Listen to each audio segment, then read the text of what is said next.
started.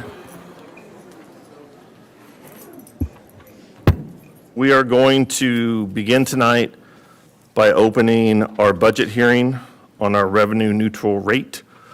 So that hearing will be open for roughly 5 minutes or until everyone who wants to speak has a chance to speak. So I know of one person who wants to speak. So David, if you want to come up, Mike, do you know if that mic is on? Okay. So David, if you want to come up to this microphone right here, and then I know we talked about it earlier, but you just read your entire statement. Is this regarding which part of, is it the? So this is the revenue neutral rate. On the revenue neutral rate, I know I am not for increasing the revenue neutral rate. Me as a homeowner, I here in Douglas County, I already pay, I don't know, it's just your USD 497's portion is over $2,000, and that's just one person. So I don't know what you do with all that money. But anyway, I'll go on to read part of what I've got here. The Lawrence USD 497 School Board should not receive additional funding due to its hypocritical handling of community concerns about explicit library materials and its suppression of speech during public meetings. Reports indicate that citizens, including a parent who filed a lawsuit against the district, were silenced or removed from the meeting for reading verbatim the books that are in the public library, which I did watch that meeting, and I was appalled by that. And I did have a question regarding that. If I mean, you obviously know some of those books are in there, and are they still in there? Is one of my questions as a concerned citizen. Let's see. Yeah, this kind of contradicts where children can access these materials, but adults are penalized for quoting them in a public forum, reflecting poor governance and a failure to prioritize students' welfare, undermining any case for a budget increase. The board's action suggests they recognize the problematic nature of these materials by censoring their public reading, yet they allow the same text to remain in the school libraries for students to access. Yeah, one of the commenters, Justin Spieth, stated that you told him that he couldn't cuss in here because the children are listening, but yet it's okay in your library. Why am I not allowed to say it when you're protecting the children's ears, but you allow it in your library, those same words? The board policy, BCBI, allows the board, yeah, let me skip that one, sorry. This pattern of suppressing dissent while failing to address problematic library materials demonstrates and lacks the accountability that does not warrant additional taxpayer funds. The district already faces a financial strain. And one other thing, I mean, a lot of this stuff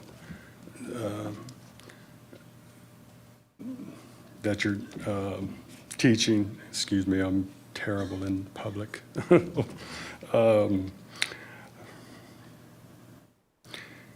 Instead of more funding, the board should conduct a transparent review of the library materials, engage with parents' concerns, and uphold free speech at the public meetings. Until these governance failures are rectified, additional resources would only Sorry, I can't see either.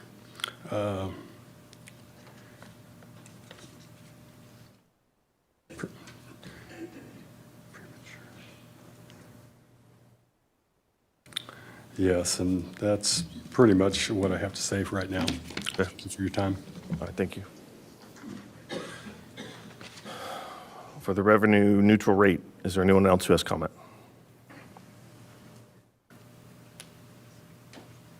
Okay. We'll move on to item 1.2, which is approving the revenue neutral rate. Is there any discussion before we have a motion?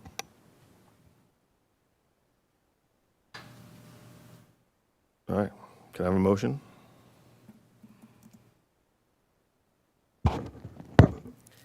I move the Board of Education approve the resolution authorizing USD 497 to exceed the revenue neutral tax rates and identified funds for the 2025-2026 budget year.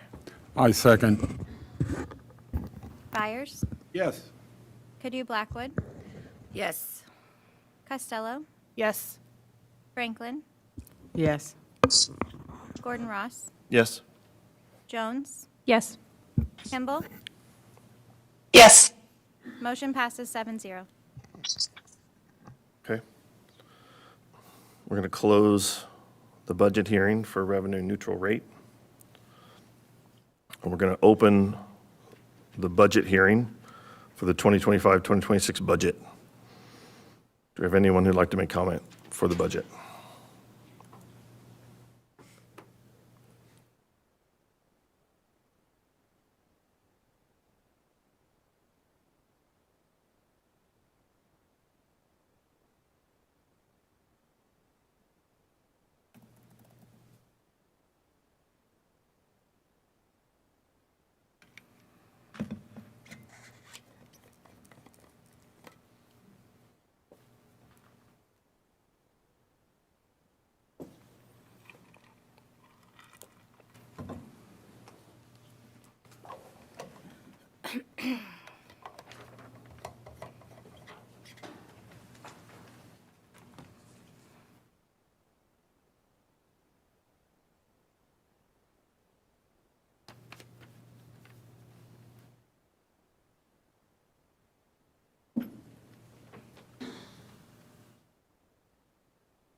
There's someone online trying to speak.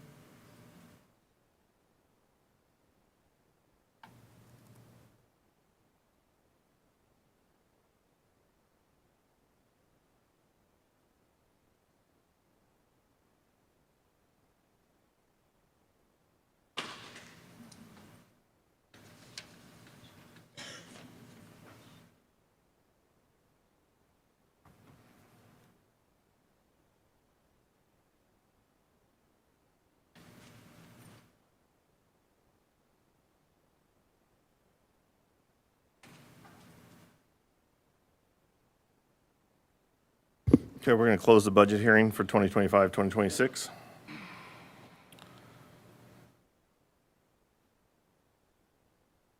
We'll move on to our regular meeting. Can I get approval of the agenda? I move, I move we approve the agenda for the September 8th, 2025 board meeting. Second. Cadu Blackwood, Yes. Costello, Yes. Franklin, Yes. Gordon Ross, Yes. Jones, Yes. Kimball, Yes. Byers. Yes. Motion passes 7-0. All right, our first item on the agenda is an executive session. Can I get a motion, please? I move the Board of Education recess to executive session for the purpose of discussing personnel matters pursuant to the non-elected personnel exception under COMA with Dr. Janice Kerr-Swift, Superintendent, Dr. Larry Engelbrecht, Deputy Superintendent, and Sammy Devine, Administrative Human Services, invited to be present and with the board to return to open session in this room at, see, it would be about 6:31 with action to follow. Second. Costello, Yes. Franklin, Yes. Gordon Ross, Yes. Jones, Yes. Kimball, Yes. Byers, Yes. Yes. 7-0.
Open session.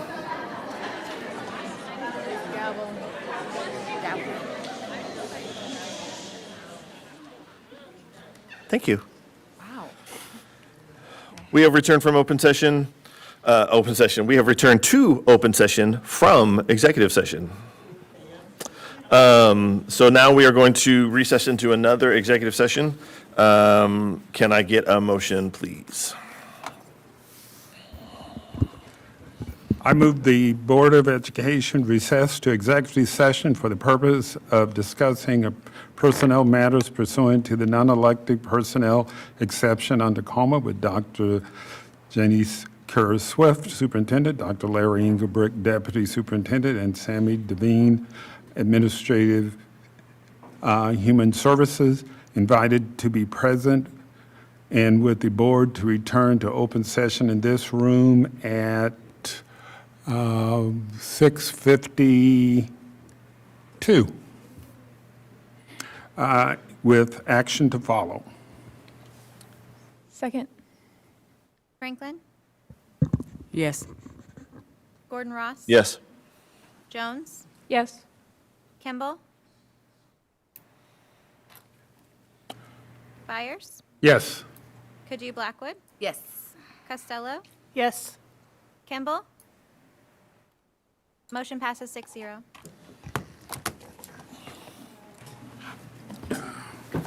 And we're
Returned from executive session and we need to extend. So we're going to do that and go back in. Okay. Can I get a motion? I move that the Board of Education recess to executive session for the purpose of discussing personnel matters pursuant to the unelected personnel exemption under COMA with Dr. Janice Gear-Smith, Swift, Superintendent Dr. Larry Engelbrecht, Deputy Superintendent, and Sammy Devine, Administration, Human Resources. Invited to be present and with the board to return to open session in this room at 7:02 No action. with no action to follow. Second. Jones? Yes. Kimball? Byers? Yes. Could Blackwood? Yes. Costello? Yes. Franklin? Yes. Gordon Ross? Yes.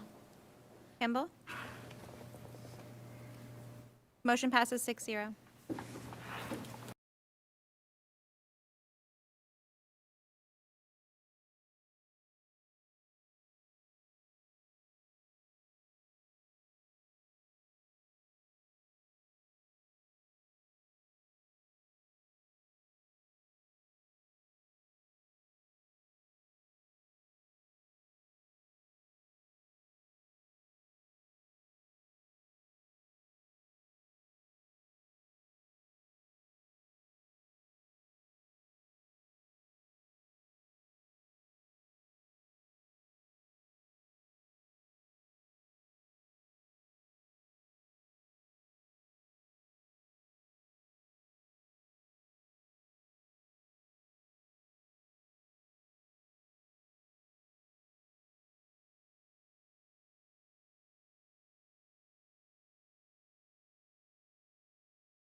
And good evening, board, and all of our great team who've joined us here in person tonight. How delightful to have you, and all of those who are joining us remotely. We are beginning today the 4th full week of the school year, and we just appreciate all the work of our students, teachers and support staff, our parents and community to achieve such a strong start to this school year. You may have noticed yesterday, if you received this as an insert in your paper, Lawrence Public Schools presents. I'm going to just pause 1 second while they're getting the slides up. We want to make sure that these names are in the record. It's so exciting.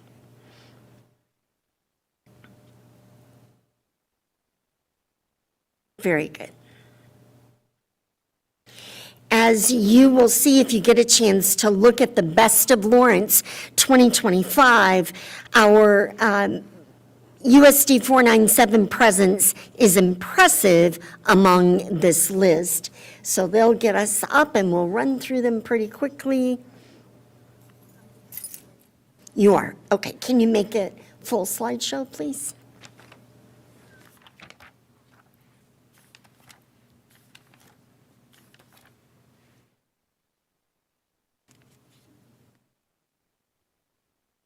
Thank you so much. So here we go. First of all, leading off with best large place to work, 100 or more employees. You can see third place, Lawrence Public Schools. This is our first top 3 appearance since 2021, so we're really proud of that. Secondly, right here among us, the best community leader, racial justice, equity issues, Demetrius Kemp, our security officer at Free State High School, and our very own Carol Cadu Blackwood, member of the Board of Education. Congratulations. Next, we swept the top of the best principal category with Amanda Green at Sunflower Elementary, Katie Carson at West Middle, and Summer Meckel at Deerfield Elementary. Our presence in the teachers, K through 5, was also very impressive with Jacqueline Williams, Ingrid Yu, and Michelle McLennan, and they are from Langston Hughes and Sunset Hill. Teachers 6 through 8, we placed 4 out of 5 places. Blair White, Stephanie Jaramillo at LMCMS, and Jay Dizer and Marissa Scott Pope at Billy Mills Middle. Teachers 9 through 12, it was a full sweep in Lawrence Public Schools. Sophia Cohen, Bryce Jones, Debbie Ziegler, and Susan Carey at Free State High School, and Aubrey Trowbridge at Lawrence High School. Such a nice job. We always love seeing our mascots there, and they are well represented with Chesty, Freddie, and the Warhawk all placing in the top 5. We look forward, the communications team and I will be out at schools to congratulate these winners in the top 5. These awards are determined, I think you know, folks, simply by online votes. So this really is an award that's about members of the community reaching out, standing up, speaking up to support these selections.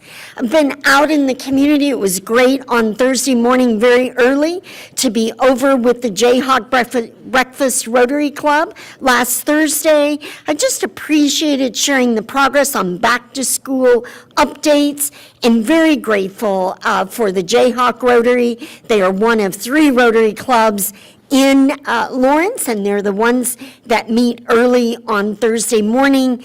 Appreciated the warm welcome from Annis Boyer, their president, and the kind introduction by Julie Boyle. I especially valued meeting members from the community, including an amazing 1958 graduate of Lawrence High School And the bonus was a connection with the Hillcrest first grader. You can see her there in the photos, and loved that her favorite part of school is math. So very proud of that young lady. Also had the opportunity last week to meet with DECA, and I'm sorry, I'm interfering. I'll stop. DECA, and appreciate the work of this community organization. We are engaging together to see the overlap of where we can find synchronicity to better serve our students and our families in the community. We already found in our first meeting a couple of places where we could really do better, and that's what those meetings are all about.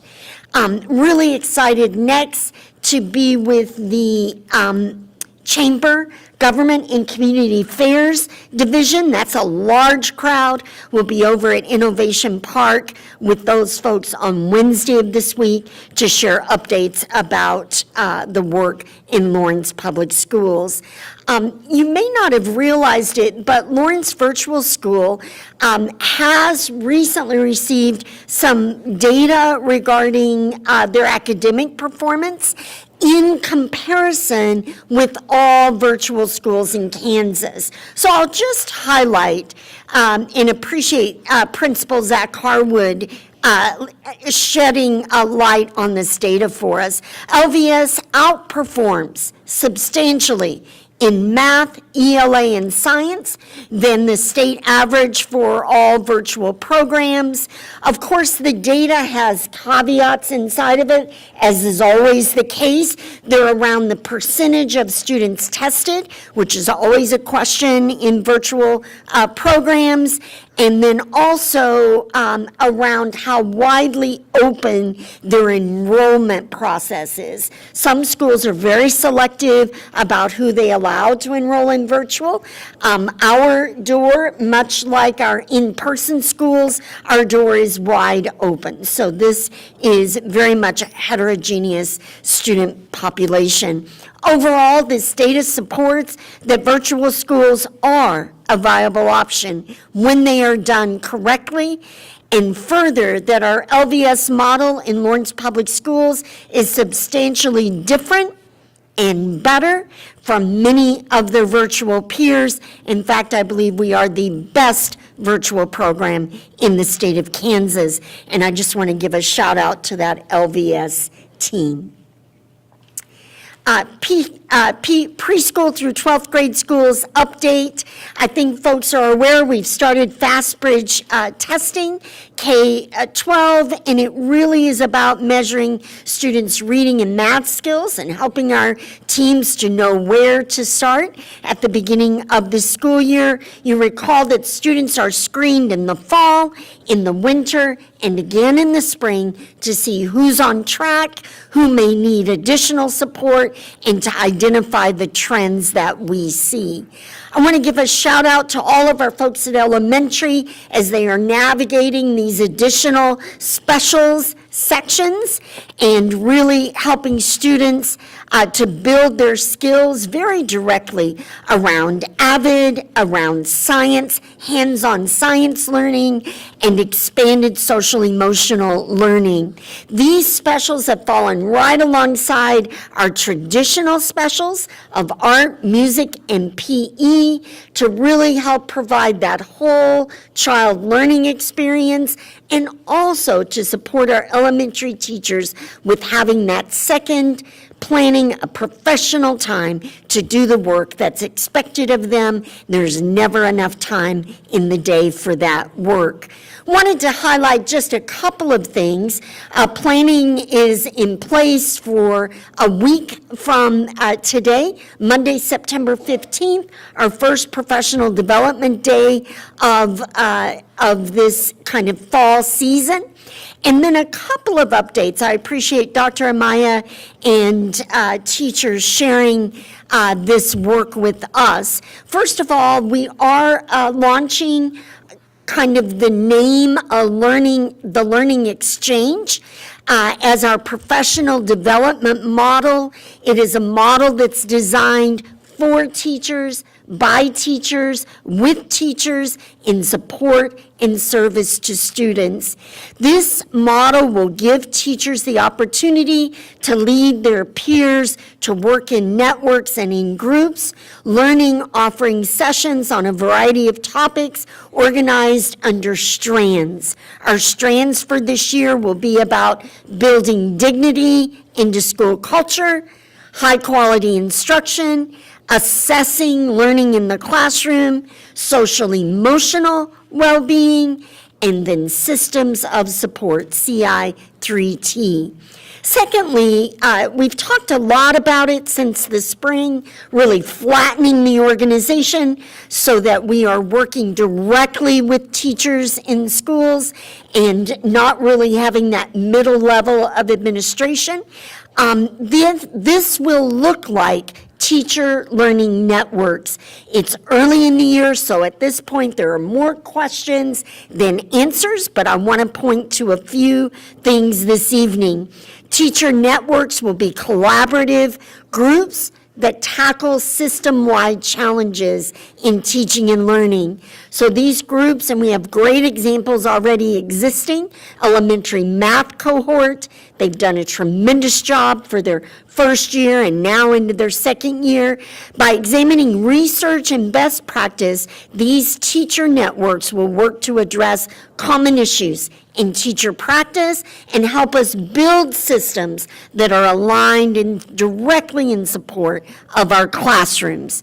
For example, 2 new networks that are currently being formed are one very important one to focus on early childhood technology integration in the classroom, and a second one, this one by request from our teachers, an elementary specials team professional planning group.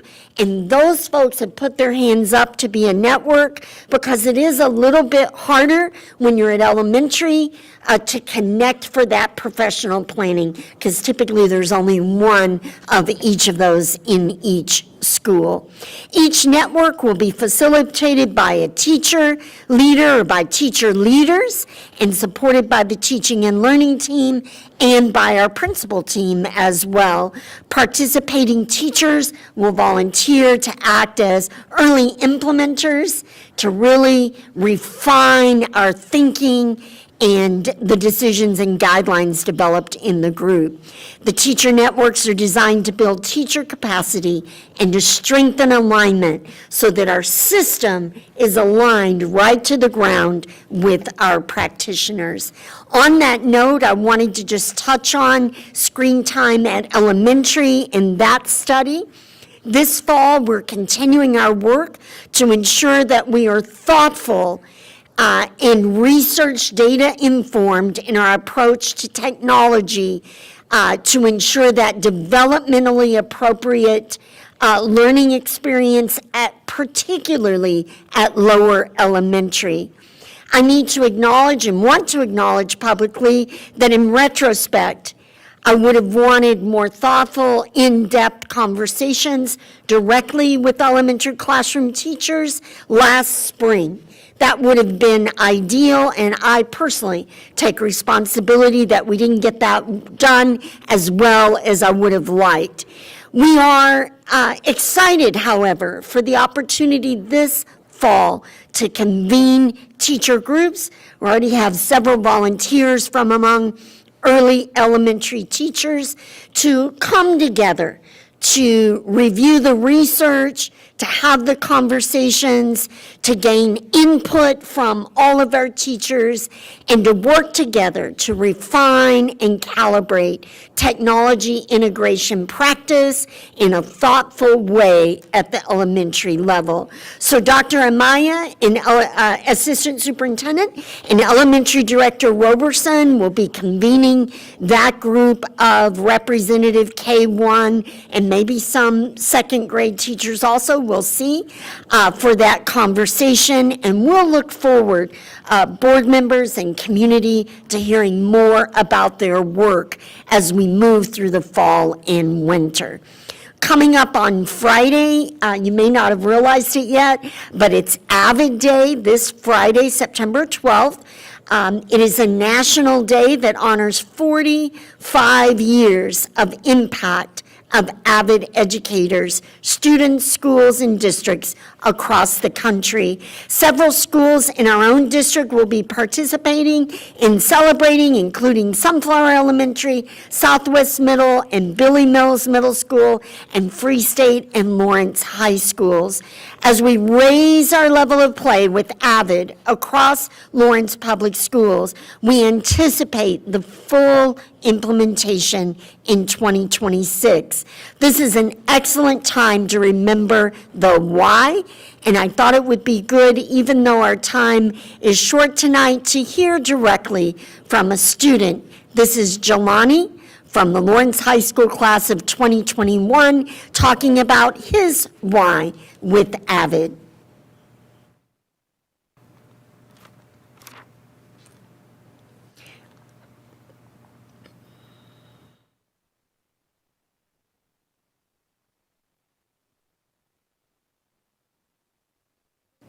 Looks like it's not cooperating.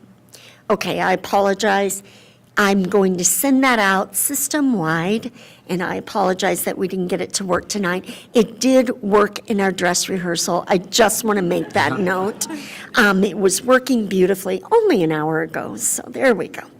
I appreciate everyone who has made the transition to Parent Square. It is always hard to learn a new tool, but I appreciate that every single school is actively using Parent Square, and appreciate that the vast majority, it's about 99.5% of our parents are connected with Parent Square, whether they're still just receiving those things by email or whether they've actually taken the leap to the app. But either way, it's good. The communications team is working, so I just want to give a heads up. We will give a practice alert system-wide ahead of winter weather, because we have been using the old system for many, many years, and we want to practice in the new system.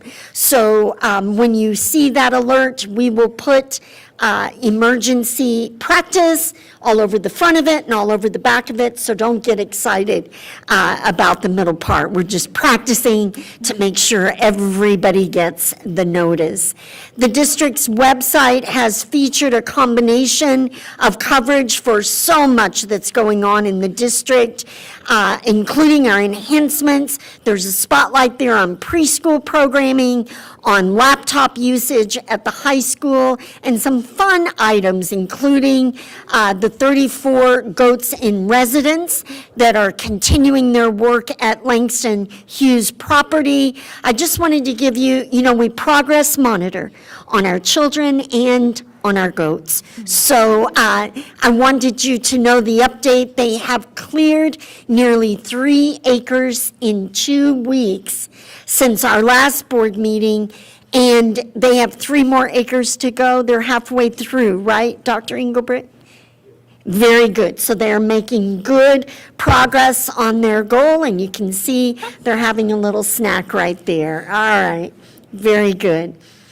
I wanted to just give a shout out to social media engagement. Social media can be a double-edged sword some days, and yet this one is a really nice story. The Community Connections Bakery, we shared that 2 weeks ago, but since that time, I just want to show you 60 shares, 40,000 views, 900 interactions, and the most important piece, first of all, someone requested cinnamon rolls. But secondly, a school district in Pennsylvania was really inspired and wanted to borrow recipes, and I appreciate that Julie Henry has taken time, and the communications team is working to connect them so that we can share that baking knowledge across states. That's social media at its best.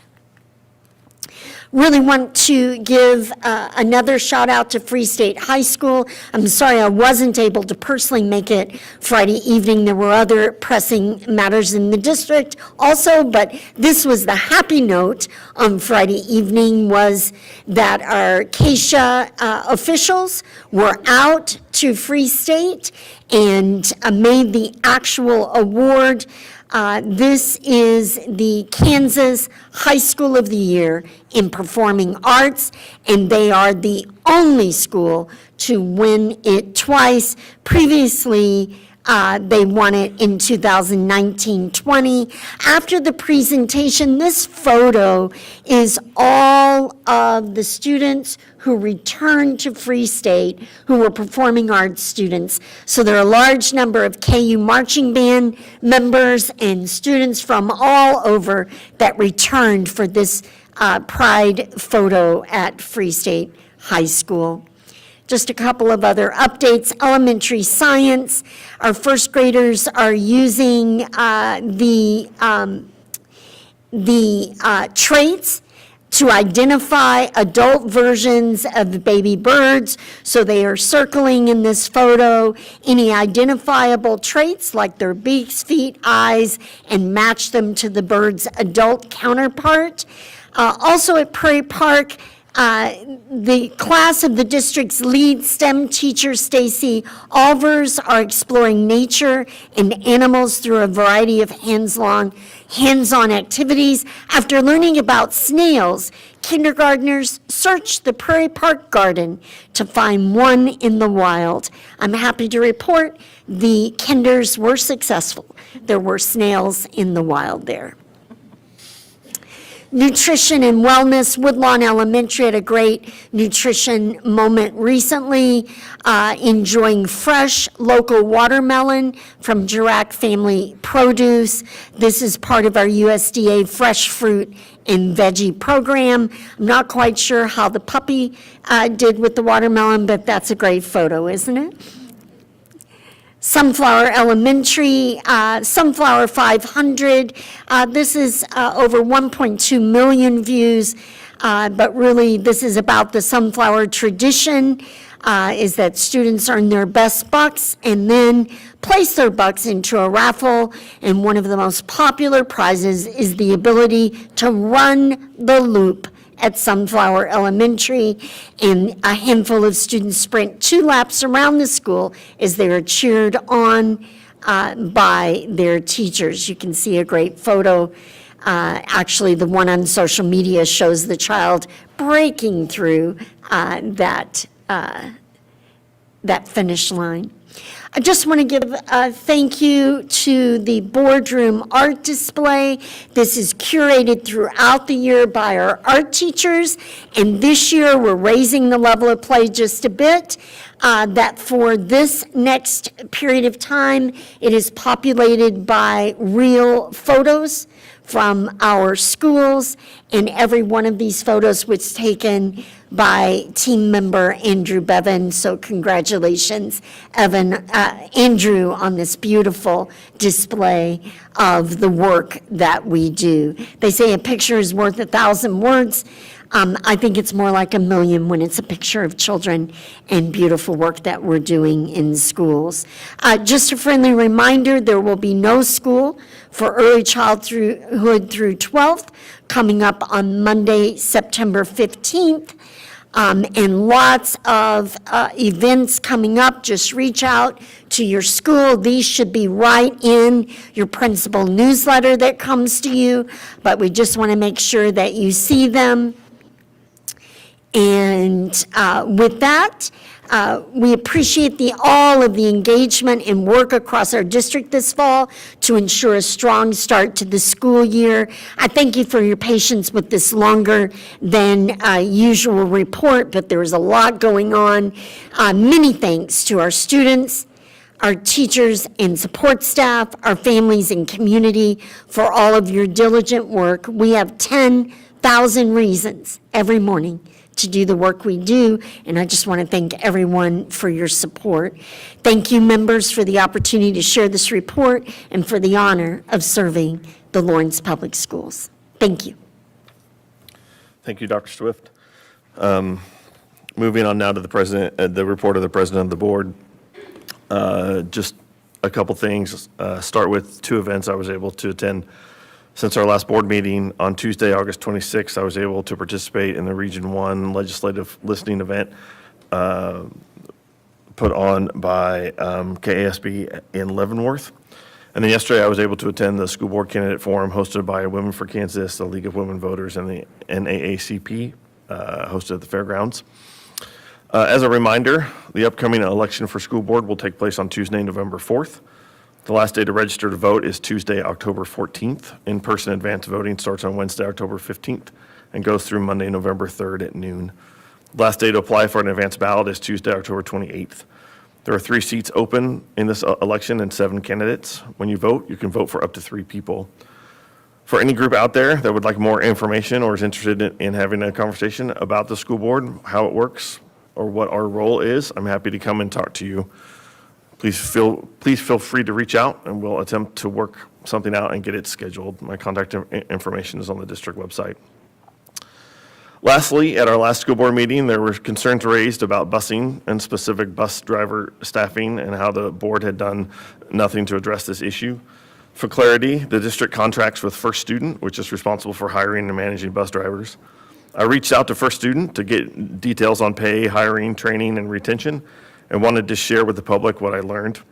Currently, starting pay in Lawrence for a bus driver is $21 an hour, which represents about a 23% increase over the last 5 years.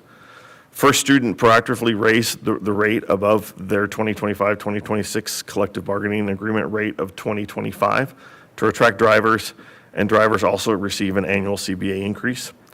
Sign-on and referral incentives, there's a $3,000 bonus for fully licensed drivers, $2,000 for non-CDL, and a $1,000 referral bonus. Drivers receive 8 paid holidays plus longevity pay.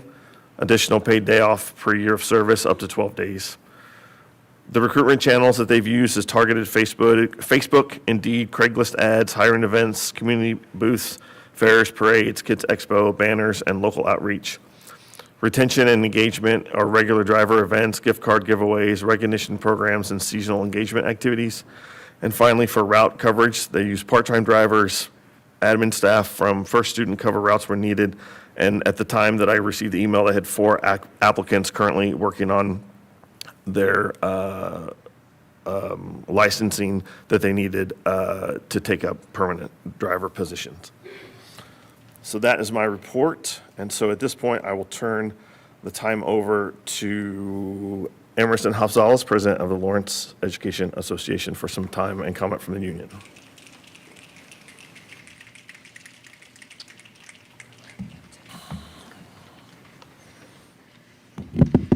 Good evening. Can you all hear me okay? Fantastic. As so well stated, my name is Emerson Hafzales, and I'm the president of your union, Lawrence Education Association, and my pronouns are he and they. Tonight, I just wanted to share an update with the board, but also to district admin and to the community overall. I do want to make a very personal note on a couple of things. One, this is not a normal occurrence, and I don't take this lightly, so I do want to thank President Gordon Ross and also former President Jones for helping make this moment happen. It's just work with the board and that partnership that it's rebuilding the trust that's happening here. And small steps, but they're mighty steps. And so this is something that I don't take lightly. I cherish every moment that me and my fellow members are here on the stage. I say stage, this clear podium in front of you all, talking to you about things that are important for us. Additionally, because I have not gotten to personally say this, GR, thank you for taking space and time to be vulnerable in front of everyone in our community to acknowledge, I will say harm that was caused, but also just like reflection of misgendering me at a new hire event. That is not an easy thing to do. And it just shows, once again, that people are trying, that you're trying, that we're trying. And it allows me to go talk to my kid, both my boys, and let them know that there are people here that care, that want trans men, children, queer folks to be in this space, to be in Lawrence Public Schools. And so that means a lot to me. So going back to the actual thing that we need to talk about. So that, the humility and moment of discomfort that GR sat in, I want to extend this to everyone in the room and everyone listening. This is not to just sit in shame. This is not to point fingers and blame.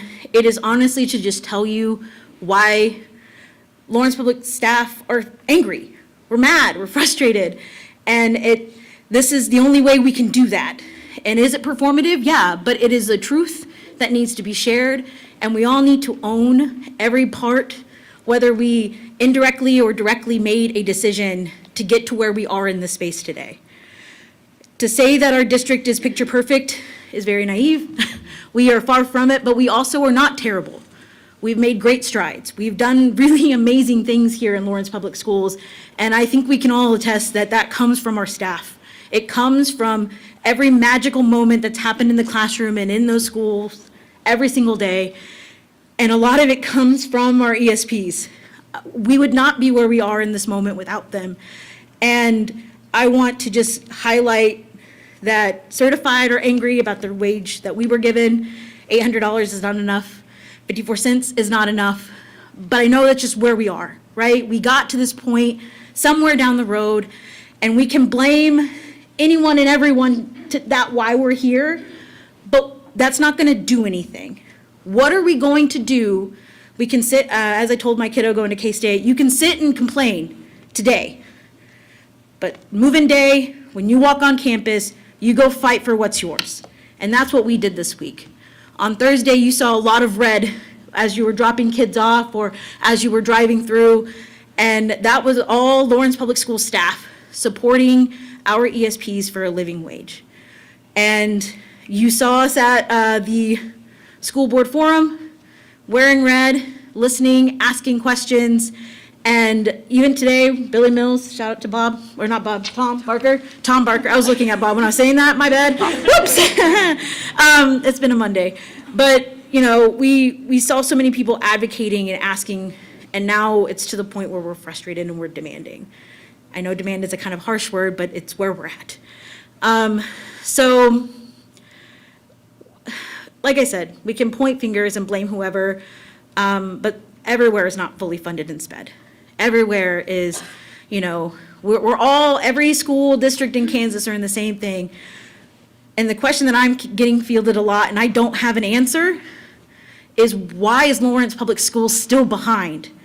Our base is 6,000 behind the rest. Our ESPs are dollars behind. I would even say closer to $10 behind what they could be making elsewhere. And why? What is that? Well, we can go backwards and point fingers, or we can look forward and figure out what are we gonna do about it? What are we gonna fight for, and how are we gonna fight for what's ours? And that comes from the community. I ask you all on the board to leverage and move and use your positionality like you have for us today in this space to push cities, push our city to do more, push our community partners to do more. You know, I implore our families who support and value the work that we do and our ESPs do daily to do something, to help out, to offer even a little bit, because we're all, lack of a better way, bashing our head against the wall trying to make money come out, and it's not working. So we need to do something different. We need to be creative. We need to figure out what it is and make it happen. Because this same whole song and dance of one number thrown out, and then we wait a little bit, and then we throw another number out, and then we wait, it's old. It's tired. You're tired. I'm tired. We're tired. So what is it gonna be? When are we gonna get there? And so, I mean, I'm gonna just end on this. I became a para, it would be like 9 years now. 9 years ago, I was an ESL para, and in that moment of working with 3 students, I figured out my calling, figured out that I wanted to be in education. I wanted to support the kids who were like me, who hated English class, who hated reading, who didn't feel like they belonged, except for the few teachers that did. Mrs. Fike, Mrs. House, Mr. Melliker, Mr. Rose, and my coach, Hatfield, all took a moment and took time for me. And as I became a para and I saw the wage that I was getting, barely getting by, and my partner not getting what he needed, and he was getting by as a teacher, I am pissed because my teachers, who they gave me the only love I could ever ask for, were fighting for scraps then too. So I don't know what we have to do to stop beating our heads against the wall and actually do something, but I implore, find it, do something. Community members, let's get creative, let's figure out the solution. Every single person in here, I'm sure if we put our heads together, we can make Lawrence Public Schools show up and value every single ESP, every single certified staff, like we know we do. And for that, I'm going to pass it on to Leah. Thank you. So, good evening, members of the board, and good evening, and thank you so much to all 145 of you that showed up for us today. I'm actually going to cry. I'm probably going to cry. My name is Leah Burnson, and I am an education support professional, a paraeducator at Billy Mills Middle School in one of the specialized classrooms. But more importantly, I'm not just here as myself.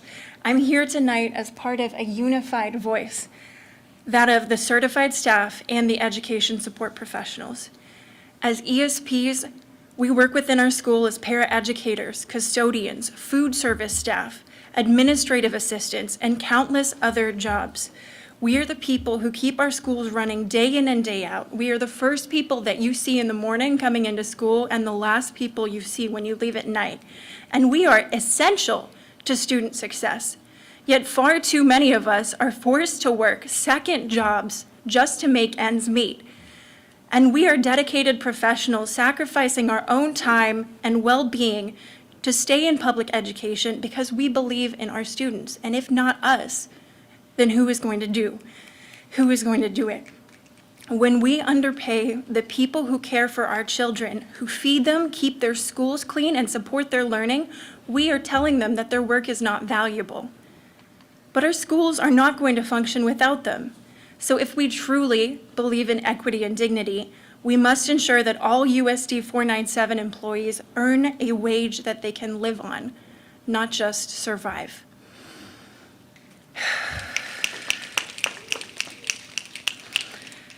And this offer of 54 cents only allows many of us to continue to survive and does not reflect the sacrifices that we make, nor does it fulfill the district's promise years ago to provide every staff member with the dignity of a living wage, especially members of the board who previously campaigned on this promise and that we supported.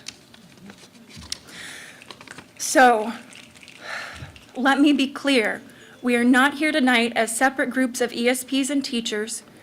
We are here as one union, as one community of school employees standing here shoulder to shoulder.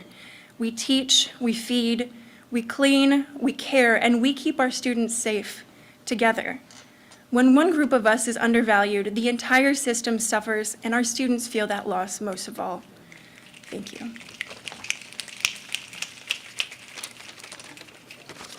All right, good evening. My name is Mindy, and I teach 5th grade at Quail Run. And if you know me, you know I hate this. So that's how you know it's bad that I'm up here speaking.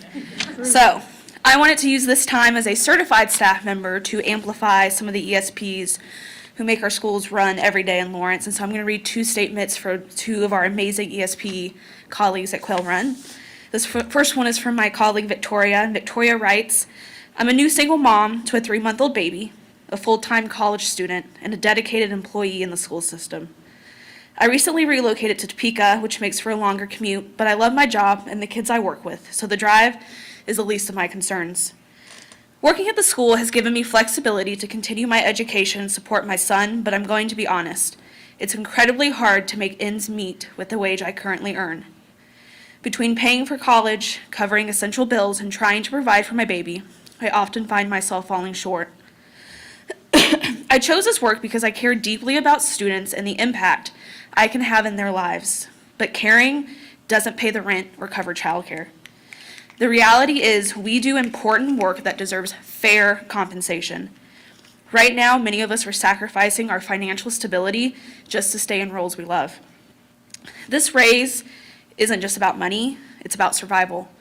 It's about valuing the people who show up for students every single day, even when it means putting our own needs last.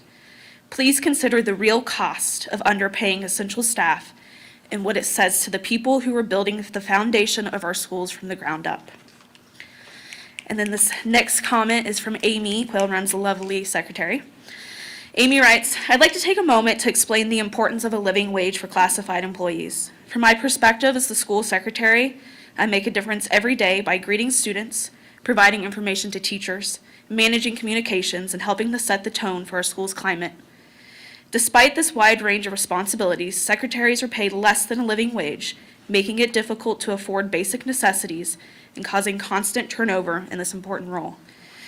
And a side note, it is a very important role to the teachers. If you value welcoming schools, safe environments, and effective communication, you must invest in people who make that possible, starting with the school secretary at the front desk.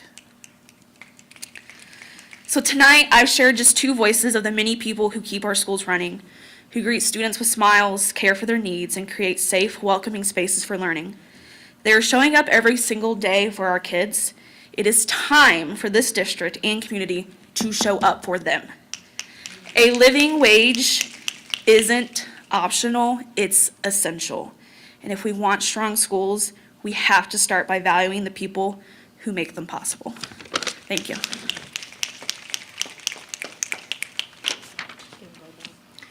Good evening, members of the board and my union family. I am a proud LEA member, but I'm here today. My name's Danita Long, and I serve as a special educator at Sunflower Elementary. I want to speak tonight in strong support of our educational support professionals, our ESPs, who are currently bargaining for a living wage. I cannot do my job without them. None of us can. ESPs are the backbone, especially of special education. They support students with complex needs in every way: academics, communication, behavior, activities of daily living like toileting, diapering, all while ensuring safety and dignity. They're often the first smiling face a student sees in the morning and the last reassuring voice they hear before going home. Our food service workers, custodians, administrative assistants, IT professionals, F&O workers, all of them, and paraprofessionals touch the lives of students every single day, especially those with special needs. And yet, despite the critical nature of their work, they are not paid enough to live in the same community they serve. We all know cost of living in Lawrence is high. To live here and work here takes a lot. Many are forced to take second or third jobs. Others leave the profession altogether, not because they want to. I mean, we've heard from several of them. They love their job, but because they cannot afford to stay. When that happens, our students lose stability, trust, and progress, the very things that they need the most. If we say we value students, then we must also value the people who care for them every single day. A living wage is not a luxury, it's a necessity. It allows our ESPs to stay in this district, raise their own families so that they can go to school here, and continue to provide the consistent, compassionate support our students need. Now, we say dignity is a district priority, dignity in action. I've heard it, I believe it, but we're treating our ESPs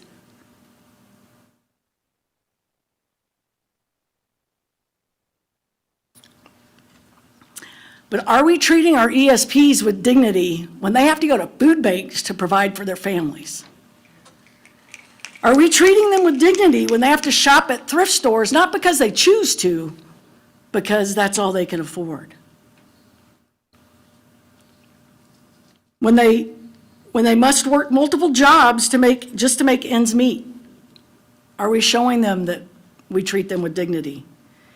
Dignity must be more than a word on paper or on a slide. It must be reflected in fair pay. I urge you to prioritize a fair contract and a living wage for our ESPs. Choosing to invest in them is choosing to invest in the success, safety, and well-being of our students. Without them, special education cannot function. With them, our schools thrive. Choose dignity. Choose justice. Choose to value the people who make our schools work. Thank you.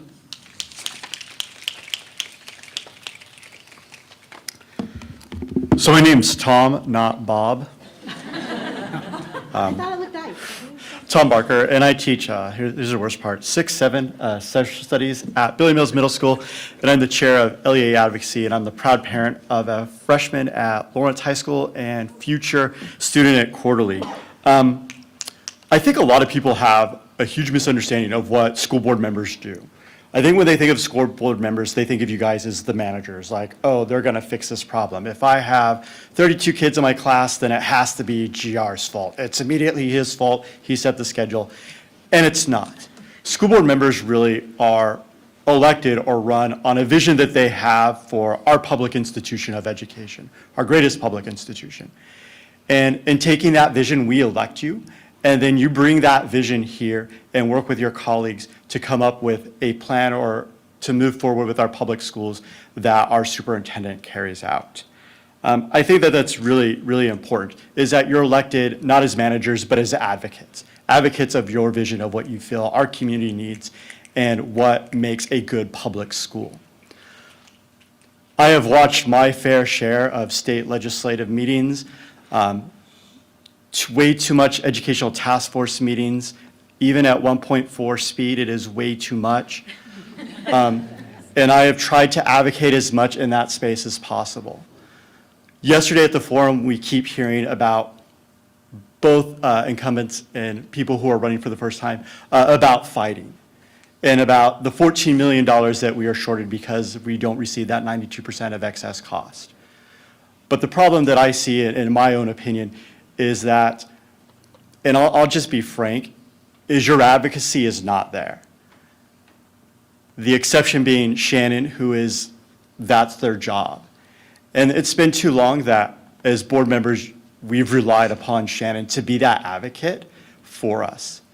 If that $14 million of SPED funding that we don't receive is the crux of why we can't have a living wage, then why are you not submitting testimony? Why are you not speaking at these meetings? Where is your advocacy in that? Because I can tell you, we as association are submitting testimony. We as association are going there, both written and in oral. We are doing that because we believe in that advocacy. You're our strongest advocates. As I was going to get a drink, I saw some of our previous winners, and I saw one of my former colleagues, Kelly Hart, who I loved working with Kelly. When she left Billy Mills, I was heartbroken. And they left to go to a higher paying job in DeSoto. And we've lost other members who are on those walls going to other districts, except for Becky Reber, who's doing an amazing job at Quarterly. We have had amazing, great ESPs within our district, and they literally have left us for Papa John's. I want that to sink in. We're losing people to school districts in Kansas City, but we are losing ESPs to Papa John's, to Walmart's, to Raising Cane's. That's kind of disappointing. I believe as an advocate, and many of you ran previously on this promise, a promise that was made to our ESPs that you would fight for a living wage, but that hasn't been very apparent at all. It really hasn't. I understand that things happen and it's hard to plan, especially when we think of the change that we're going to see in the state finance formula beginning in June of 2027. It's hard for us to predict what additional SPED funding we're going to get, if it's going to be like this last legislative session, or what's going to happen. But we can at least come up with a plan. We can have a plan to say, this is what we're hoping to do and move forward. And just like Dr. Swift with her presentation, sometimes you're hit with a curveball and the video doesn't work and you just keep moving forward and you're like, okay, we're going to do this. And that's what we do as teachers, and we need that from you. We simply can't just stand by and just hope. As I heard all the time, hope is not a strategy. It really isn't. I am here as a teacher with some of my fellow teachers. I'm here with some of our educational support professionals. I'm here with community members. I'm here with parents. I'm here with leadership from our state affiliate, KNEA. I am here with some of our state legislators because we are here to advocate for our ESPs and getting a living wage, because we believe that when we fight, we win. Say that again. When we fight, We win!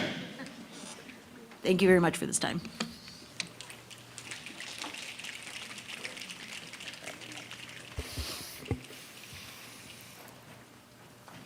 Thank you very much for that. We'll move on to committee reports. So we'll start on this end. Bob, do you have any committee reports? Actually not, but we are having negotiations tomorrow. Okay. Carol, do you have any committee reports? Yes, I do. Let's see, last week, Bob and I met with the Equity Advisory Council Committee, that's okay, and along with Superintendent Dr. Swift and School Board candidate Molly Starr, and we discussed reestablishing the application process for the Equity Advisory Council Committee. And let's see, and we also discussed at length the general questions about the esports issue. Parasports. Bob? And if I can Go ahead. add, because I did forget, one of the tasks that I was asked to make sure for Equity Council I did was to locate information about the history of the Equity Council and its the information that brings it into existence. And actually, we located it. So, Good. Okay. Thank you. That's all I have. And Just to note that policy is meeting this Thursday. okay, thank you. Kelly? I'll add to the policy committee report and share that to Shannon and Ann, and then to my board colleagues, and in conjunction with some of the things that were just discussed, the policy platform we need to write in the next couple of weeks. And that is what we utilize when we speak with our legislatures about the request from this district to their charge. So if there are items that are pertinent to your committees that you serve, or anything from the ELT, anything from LEA, we would want to make sure that we're collaborating on messaging as we do every year. Okay. Shannon, do you have any committee report? I do not have a committee report. I do have a board report when the time is appropriate. Thanks. You want to just do that now? We'll just start with you and come back the other way. Sure, I can do that. Thank you very much. I want to start off by saying thank you to our certified and ESP staff who are there this evening. I want to express my apologies for not being there to hear you in person. I am traveling for work. I'm actually out across the state doing legislative advocacy meetings this week, and the things that you said are the very things that we are talking about across the state, so I appreciate that. I hear what you shared, I feel it, and I know that we aren't where we need to be as a district, and I am committed to continue to work on how we get to where we need to be, because it is a priority for me, and we do need to do something about it. I don't disagree with that at all, so I appreciate you sharing those thoughts with us this evening. In terms of some updates to share with my board colleagues, I attended on August 29th the Chamber Government Workforce and Education Sector meeting. It's the first one of those I have attended. They only hold them twice a year, so the next one won't be until 2026. They gave an update on some the new development code for the city, which was interesting. I think it will have some impact on how housing is built in our community, which is certainly an issue of affordable housing that we have been concerned about and talked about at the board table. So that was helpful. And then they did give an update on what the city is doing to prepare for World Cup activities in the Kansas City area and possibly here in Lawrence next year. The Education Funding Task Force met in Topeka on Wednesday and Thursday this past week. Wednesday was a full day. Some of the discussion centered around career and technical education courses. Thursday was an update on some work that special education directors have done to provide feedback to the committee on their thoughts about the special education funding formula. The special ed director's work was excellent, and I highly encourage you to watch at least that portion of the day on Thursday, because it will give you some really good insights into maybe things that we should be advocating for around special education as it relates to the funding formula work. And then there was a discussion of what the committee's next steps are going to be. This was the last authorized meeting for the task force in 2025. They have talked about having additional meetings, but those additional meetings have not been authorized, so we don't know if they will be meeting again before the start of the 2026 legislative session. There will be a written report issued by the Kansas Legislative Research Department to the legislature, so we will be waiting to get a hold of that and see what summary they provide to legislators. So I will update you all when I know if there are any additional meetings that get scheduled for that.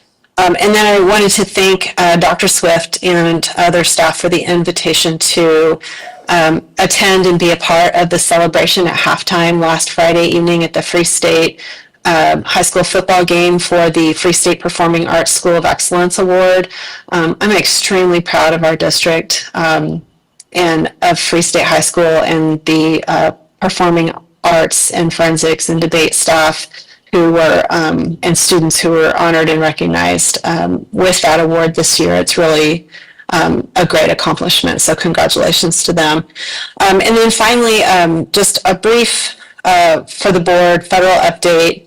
There's some concern that grant money that is supposed to be distributed to school districts on October 1st for competitive federal grants is not going to be distributed.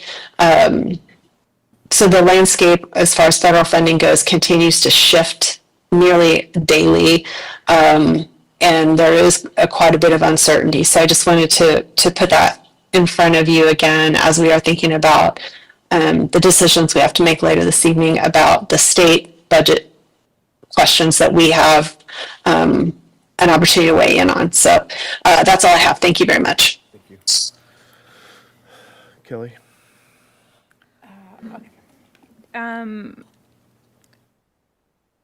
There are a couple of things I wanted to say. So one, I want to thank you all for coming and sharing with us the importance of the continued work related to increasing wages. It is a commitment that I have. It is hard to hear the telling. I'm going to speak with but I don't mean to say that it, to Emerson's point, that has to do with just one single person. It is challenging to not have gotten to the space that you all are asking us to get to, and that is a shared vision that I have, and do want to continue to the extent that I can to work in this space with you. And again, not wanting to make it about me, I do want you all to know we did submit testimony. I was up in Topeka. I did speak to our policymakers. I did speak to other board members in this state. I was doing that work, and I did it because I know what you do is so important for the kids that we serve. I'm not asking for credit for that. I just don't want you to think that we weren't doing it. And that's no disrespect to Tom, who I think knows that I have a deep regard for the work that he does. We can do more. I hear that message loud and clear. We can do more. I just don't want you thinking that this isn't a commitment that we have and share with you all. And we'll continue to and work in the best way that we can to come up with the ideas that you've asked us for, to ensure the living wage, and additionally just to pay you that which you're due. So thank you. So that related, I had an opportunity yesterday to speak with the teacher and learned a piece of information that is really, it's something I knew about, but I don't think I understood the severity of it. The number of science and math teachers that were graduating from KU, I spoke to Dr. Swift about that, and Dr. Engelbrick and my board colleagues, GR and Bob, and I had a conversation about it during agenda setting and check-in today.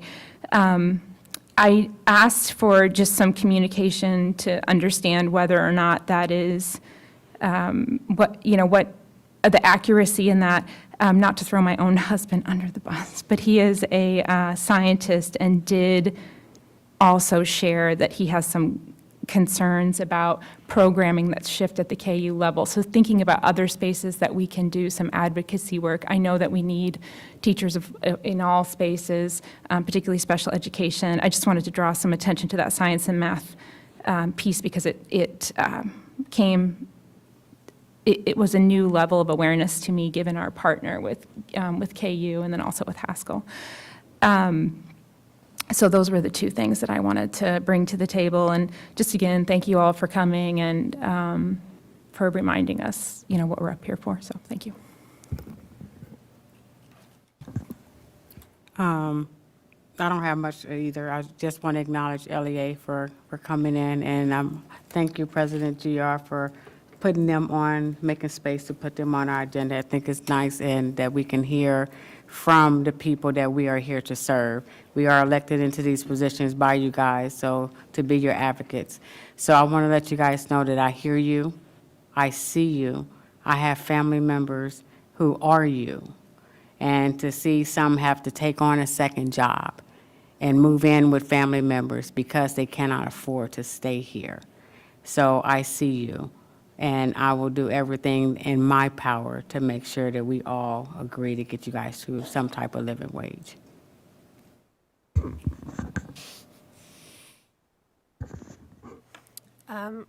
Not to echo everyone, but really want to echo what Yolanda and Kelly have said as far as being aware of what you guys are asking, and really, as Kelly, sorry. As Kelly said, we can do more, we need to do more. I have done some testimony and advocacy, but I can do more as well. So I hear you, and it is something that we want. As Kelly said, it's not easy, but it is something that we are committed to, and so I want you to know that. And I appreciate you all being here, and I love seeing the support of teachers here supporting their ESP partners, and just hearing kind of the impact that they have on their lives as well, not just our students' lives, because we know they have an inordinate amount of impact on our students' lives. But so thank you for that. Also wanted to talk, so I attended some Leadership for Tomorrow sessions through KASB in Ellsworth and Russell school districts. So I just want to share a little bit of information, and I will share more with the board soon. But so Ellsworth is about 425 square miles. It's 626 students, 3 different communities. They have schools in Kannapolis and in Ellsworth, and they also have students in Genesee, but there's no actual building there. That was closed. And it was interesting to hear about the way that they did busing, which was completely different. Obviously, that's a big thing when you're a 425 square mile school district versus we're much smaller from that perspective. And then we got to see some presentations and do some hands-on activities with their FACS students and their FFA students, which was really fun and exciting. Their FACS students on Thursdays do, you can pre-order the week ahead for like a take and bake dinner that they'll do for families that's, at an affordable price. And one of the activities that we did was actually make a jar so we could make a chicken noodle soup. So that we got to take home with us. So that was really exciting and interesting to see. Russell, so they're a 3A district. They are a declining enrollment district. The superintendent's been in his role for about 3 years, but 7 years in the district, and he said they've lost about 100 FTE since he's been in the district, which is a lot considering they're about a 600-student district. They do have student representatives on their Board of Education. They serve 2-year terms, so last year was the first year they started with juniors, and so that person's now in their senior year, and they had added the second person this year that's a junior. And I thought that was a really interesting idea. I don't think they have like voting rights, but the superintendent said, and the students actually spoke to us as well, is a lot of times, board members or the superintendent will directly address them to answer questions because they are, obviously on the front lines of what's happening in the schools and understanding, kind of how the decisions we make are actually, impacting the students. So I thought that was a really interesting thing. And then they had this amazing welding lab. So they spent about $600,000 on different equipment and that sort of thing. And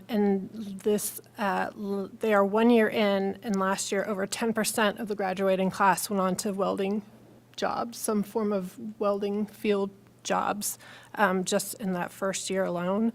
So that was amazing. We actually had a presentation from a student who's now at Wichita State studying welding engineering, which I didn't even know was a thing, and neither did she until she experienced this. So they have a really amazing welding teacher who spoke to her, knew that she was interested in engineering and robotics, and said, we've got a robot here in the welding lab, so if you're interested.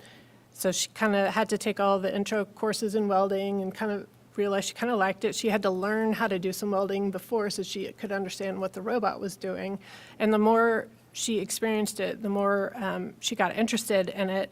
She talked about how she was in a class with all guys at the time from ages 13 to 18. She was the only girl.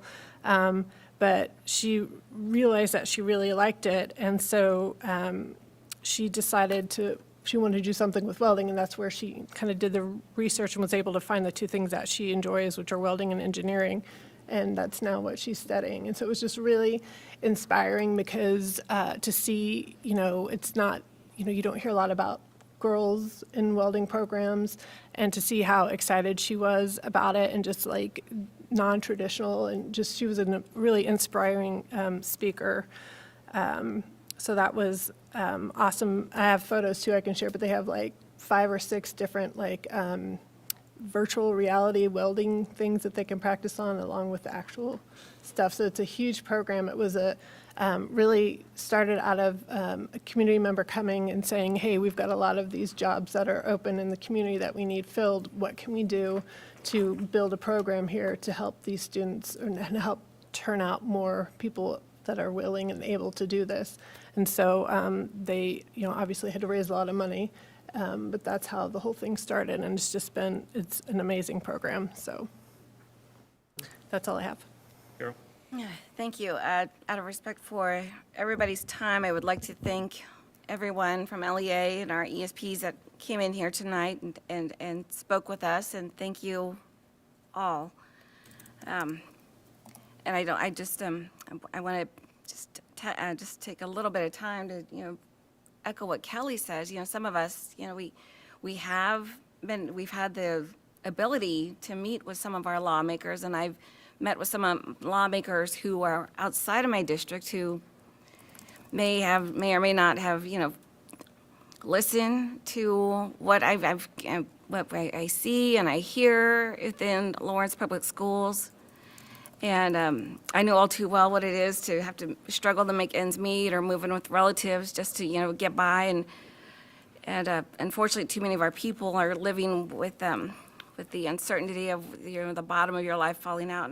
And I promise that I will do my best to advocate. And on those days when I did advocate and I lobbied at the State House, I did have to take a personal day from my own work and my day job as a mental health professional. And I let them know that I am missing work to come in and convey this message that our people need to improve their livelihoods, live with dignity, and again, I'm going to talk again about the $3 billion potential price tag of the Chiefs Stadium, and it's appalling to me that so much time and energy went into the possibility of funding a stadium when we have hungry people right here in Lawrence, Kansas. Thank you.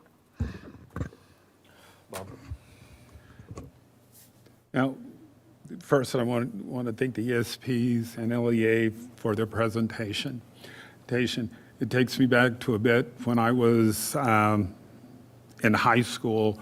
I had to support my family and working after school as a janitor at the local high school, and did that through high school. So when I listen to presentations like that, I can understand. I've been there not as an adult, but in order to support my family's livelihood, that was my part that I could do. At the same time of staying involved in sports and trying to keep my grades up so I could get into college.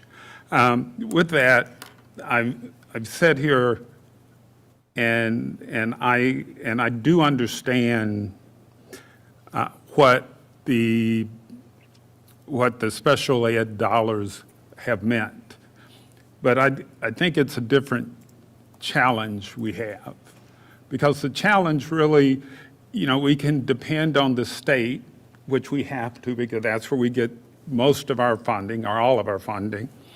But the reality is we didn't get to where we are only because of that. So my thought is, and I think what our true challenge is to look internally and reimagine what we do in order to be better able to afford to do the things we know we should be doing. So I'm not going to sit here and tell you that just because I cannot depend on the legislature to do things. What I can say is the people we can depend on and should be depending on is us as leaders, to sit back and reimagine what we're doing as a district in order to be better able to fund the things we need to fund. And I truly think that is our challenge. I can say we can lobby, that's what we need to do and should be doing, but the other part of that is we need to relook at ourselves and make sure that we're doing the things and all the things that we can actually do to be able to afford to do the things that we know we should do. And first, when I was talking about what I would say, I was going to talk about the goats, because I spent a Saturday morning out in the community up near Langston Hughes, and had to drop in and see the goats. And I attended Free State versus Gardner Edgerton, go Firebirds, and enjoyed the celebration of their award. And I thought those were the most important things that I could say today. But what I now realize is the most important thing to say is that we hope and we should lobby for the legislature to do the right thing. But we cannot rely on them to do what's right. So the The other thing that we need to then do is look internally to try to figure out exactly what we as a district, administratively, as board members, can do in order to figure out how to get to where we need to go. Because if we're waiting on the legislature to give us more money, likely not going to happen in the near future. And we'll be sitting here this time next year saying, yeah, we know we want to and we know we should, but we can't. So I think our challenge really is something different. I think our challenge is to reimagine education, come up with ways to save, to free up dollars to do the things we need to do. That's. Thank you. I will just add that I appreciate y'all coming. I appreciate what you had to say. I don't know that I can add much that's already been said. I will say, I will take, for me personally, I will specifically take to heart Tom's message. Maybe because he threw me under the bus, but no, I think something that I can specifically promise and commit to is that the advocacy work that I do, that I can tell you about it.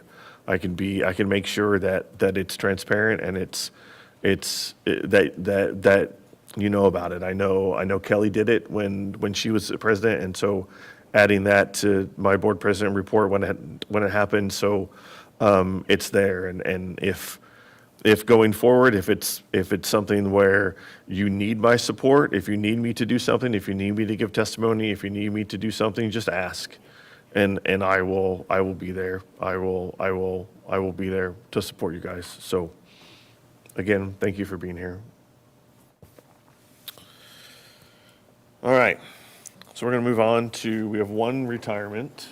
Nope. It is right there, under special recognition.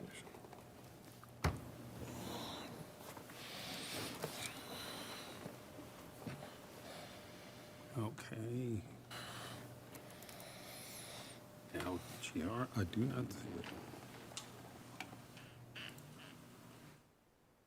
it. Here you go.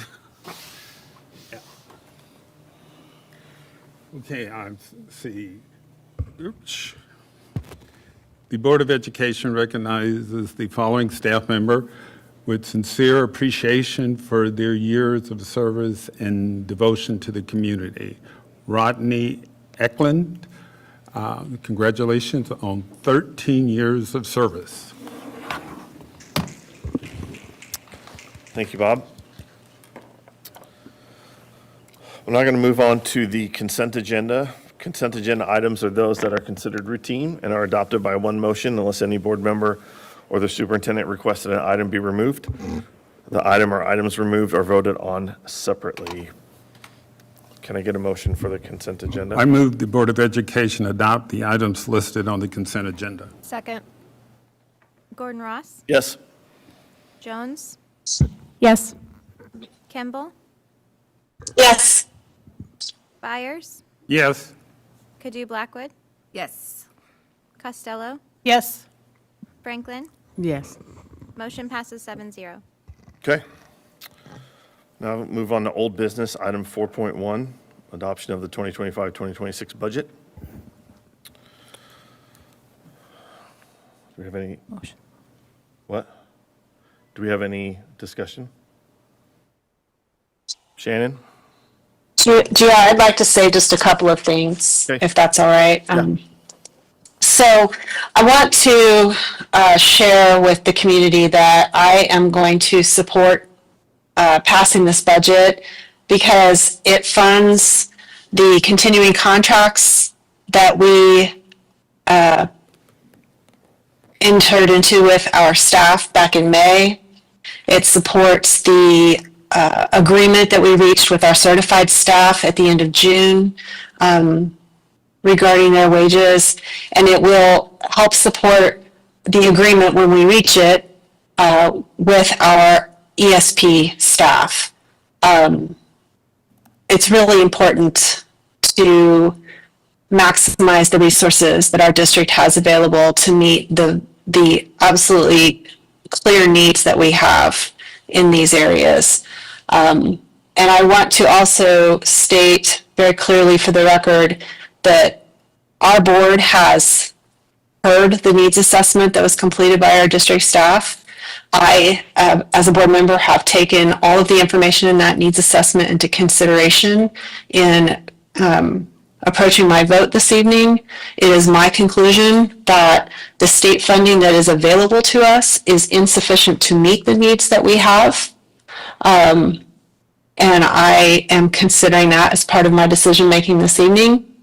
It is true that teacher pay in our state lags 25% behind where it should be for people with similar qualifications. It is true that education support professionals do not make a living wage in our district and in many districts across the state. It is true that our base state aid funding is 20% behind the rate of inflation. So that means in general, our instructional funding as a district is 20% behind the rate of inflation from where it should be.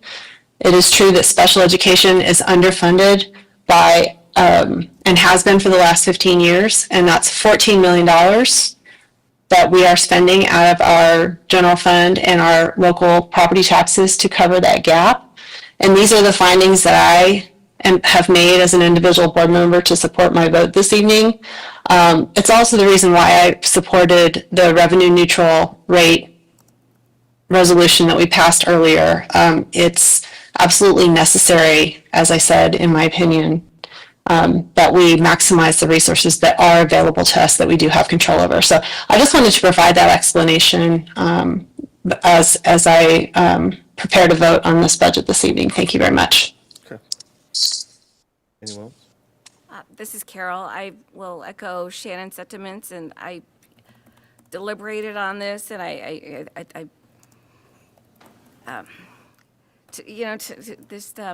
tonight we are going to talk about the Dell apartments, but I think our ESP said it best when we need to ensure the value of those who work for us and live here in Lawrence, and we just, like Shannon said, we need to maximize every resource we can, because as Dr. Swift has said, nobody's coming to save us, so I'm in full support of this.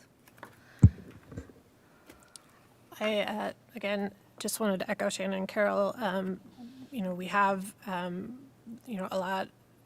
I have also looked at the needs assessment and taken that into consideration. We have issues, and the state has been unreliable in providing funding. I don't see that changing.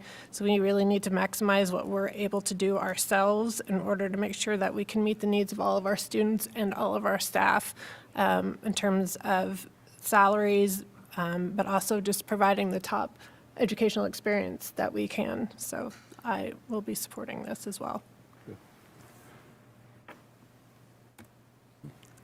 I as well will support the budget. And my thoughts on it actually go back to my prior thoughts about where we're at and how we need and what we need to do in the future.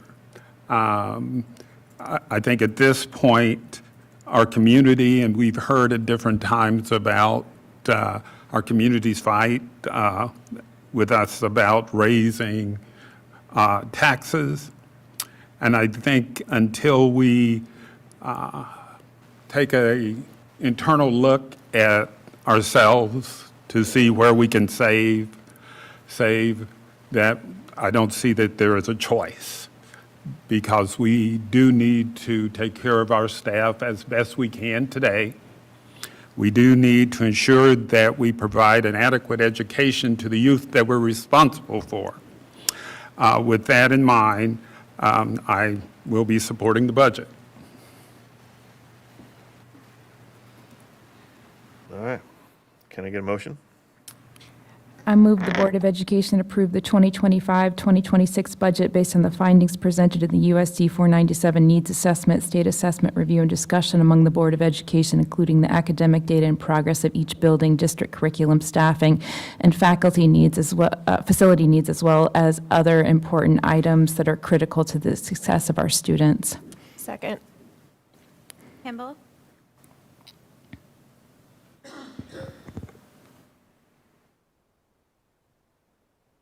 think she's having trouble, guys. Yes, I apologize. I was having trouble getting unmuted. Yes. Byers, Yes. Kadu Blackwood, Yes. Costello, Yes. Franklin, Yes. Gordon Ross. Yes. Jones. Yes. Motion passes 7-0. Okay. Moving on to item 4.2, local option budget resolution. Anybody have any comments? Okay, Kelly? I move the Board of Education approves the resolution to certify the local option budget in an amount of 33% of the 2025-2026. I second. Kimball, Yes. Byers, Yes. Kadu Blackwood, Yes. Costello, Yes. Franklin, Yes. Gordon Ross. Yes. Jones. Yes. Motion passes 7-0. All right. Moving on to new business, item 5.1, the 9 Del 2 neighborhood revitalization request. Dr. Engelbrick. I just want to introduce him, if that's okay. You always do that to me. Dr. Swift. I thank you, President Gordon Ross, and everyone who continues to join us this evening. Dr. Engelbrick and members of our facilities team and our board members are GR Gordon Ross and Shannon Kimball, who serve on that committee. I just want to thank both of those members and Dr. Engelbrick for this work in partnership. And Dr. Engelbrick will introduce our guests who will share from the work that they've done. Thank you. Thank you very much. Gordon Ross, thank you. Board members, thank you. And Dr. Swift, thank you for this time. My words will be short this evening. I'd like to highlight the people that did a great deal of work over the past number of months on this project and getting the information to a point that is as accurate as we can give you. We do have the request from the city for a project known as the 9 Del 2 Neighborhood Revitalization Project request. Cindy Frick, our Executive Director for Finance, has worked with consultants and members of the city staff over the past 2.5 or possibly 3 months to go through the budgetary items and to work through those and get those as accurate as possible. I'd like to give Cindy credit for that and to ask her to introduce our guests from the city this evening. Cindy? Thank you, Larry. Tonight, we have joining us Tom Calico, a consultant with the city, and Brandon McGuire, Assistant City Manager. The request tonight is a cooperative agreement with the city, the county, and the school district to participate in this project, and they are going to explain the project to us and the financial impact to the district.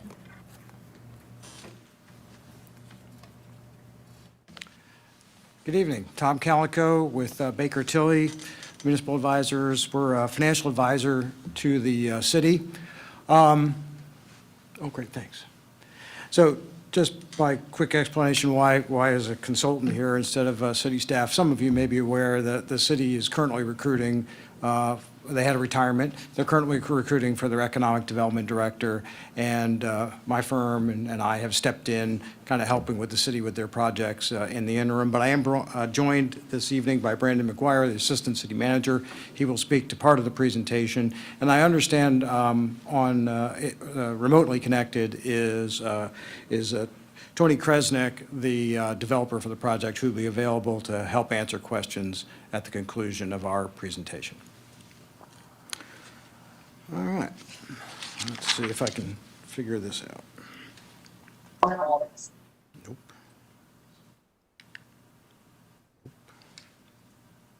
Okay. Which way do I? Just a second, I'm going to need some coaching on the remote, it seems.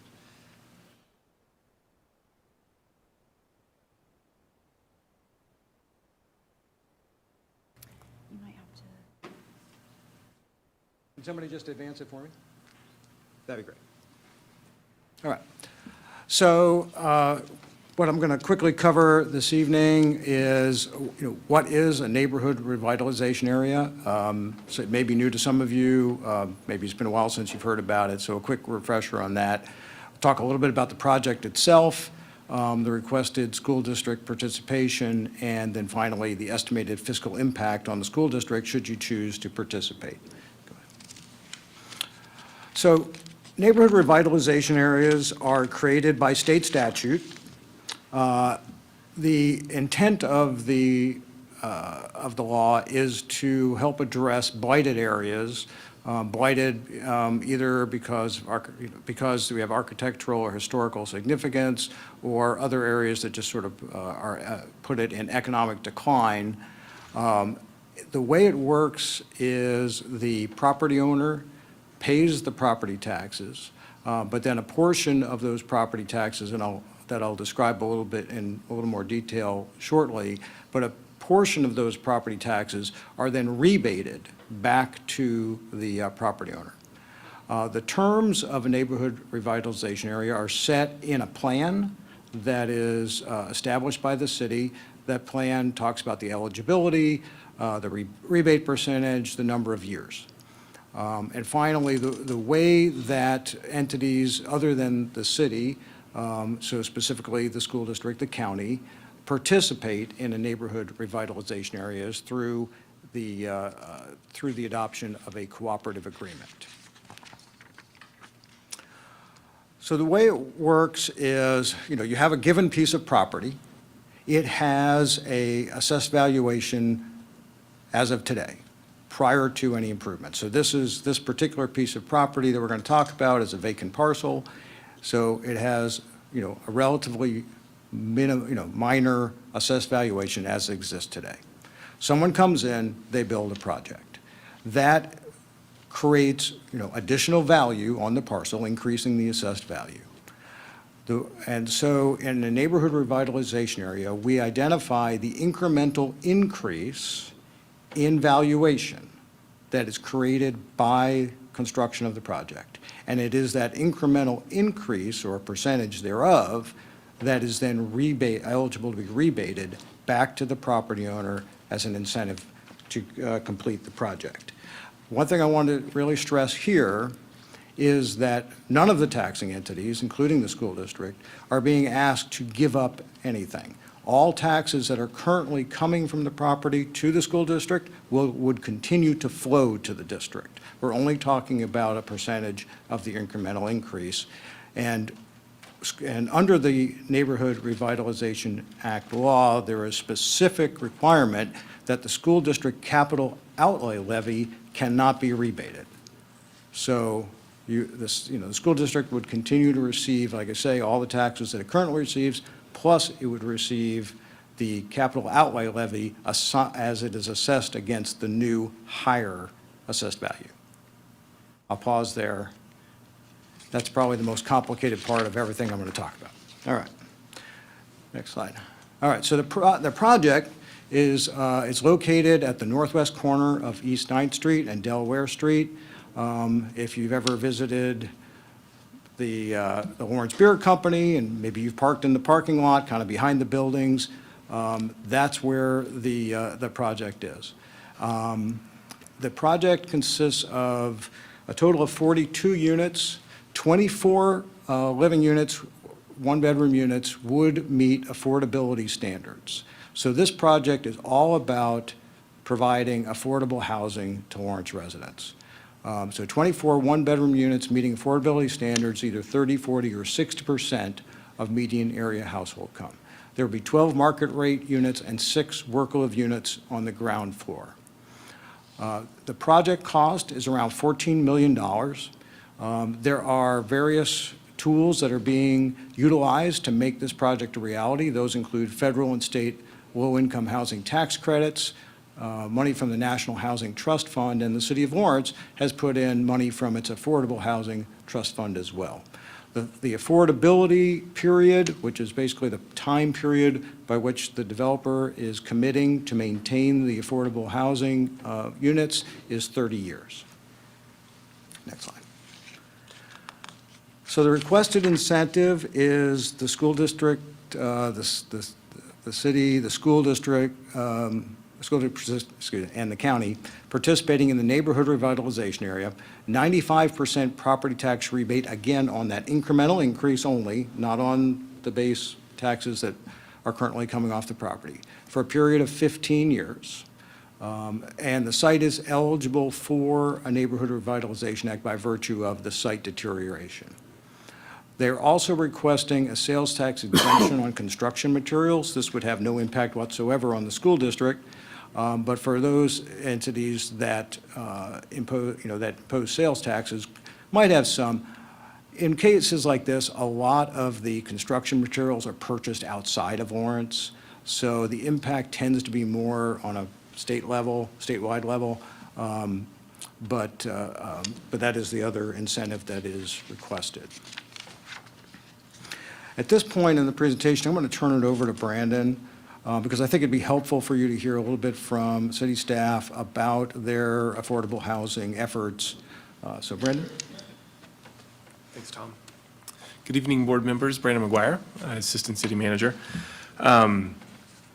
Ideally, our Affordable Housing Administrator, Leah Roseland, would be here this evening. She's our subject matter expert on affordable housing. I've been helping with the incentive part of this project, and she's educated me quite a bit about that. I've also been involved from the very beginning with our community strategic plan to end chronic homelessness, called A Place for Everyone.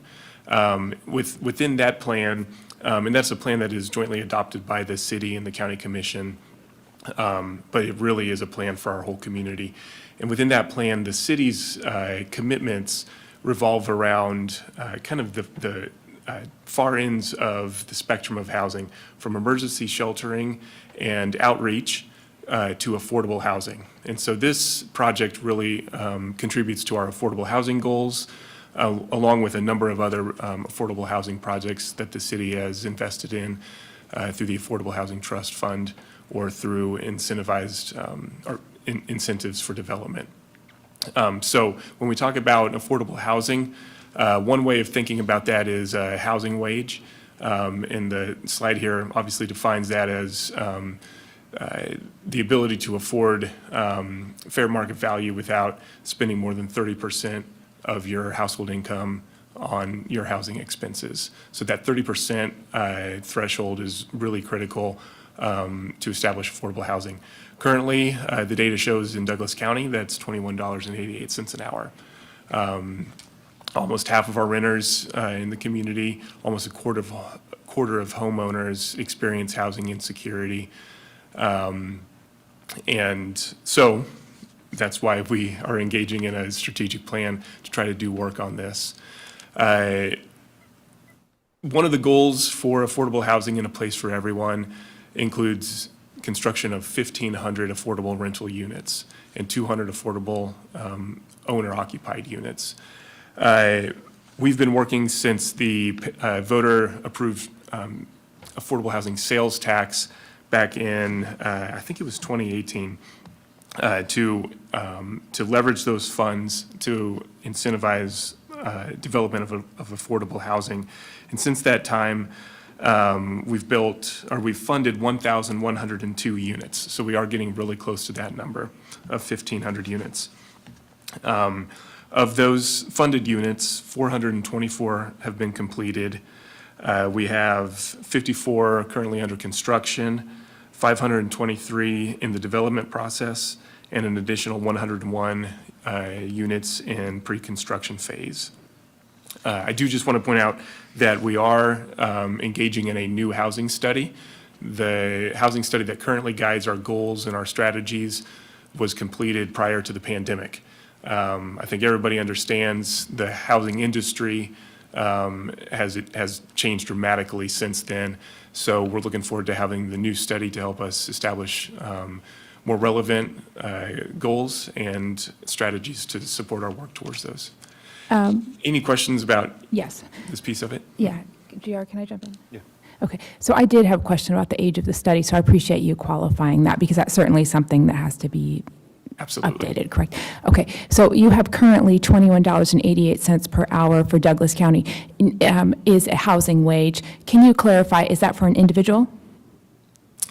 I think it is, so that would be the income needed either for an individual or a household to be able to meet the affordability. So if you can tell from this evening, this number is relevant to us? I understand.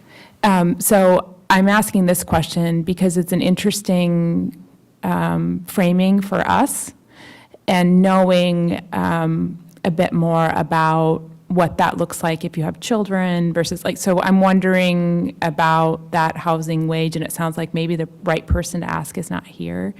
So it's some research I can do on my own, but I did want to at least invite, if you knew, to educate the board, is this an individual or a family housing wage? Yeah, my understanding is it's based on income and cost. Okay. So not necessarily, how many How many people are in individuals the home? live under the roof. Yeah, but Okay. what would need to be earned, whether that's a single earner or a household income, in order based on the cost that we see in the market.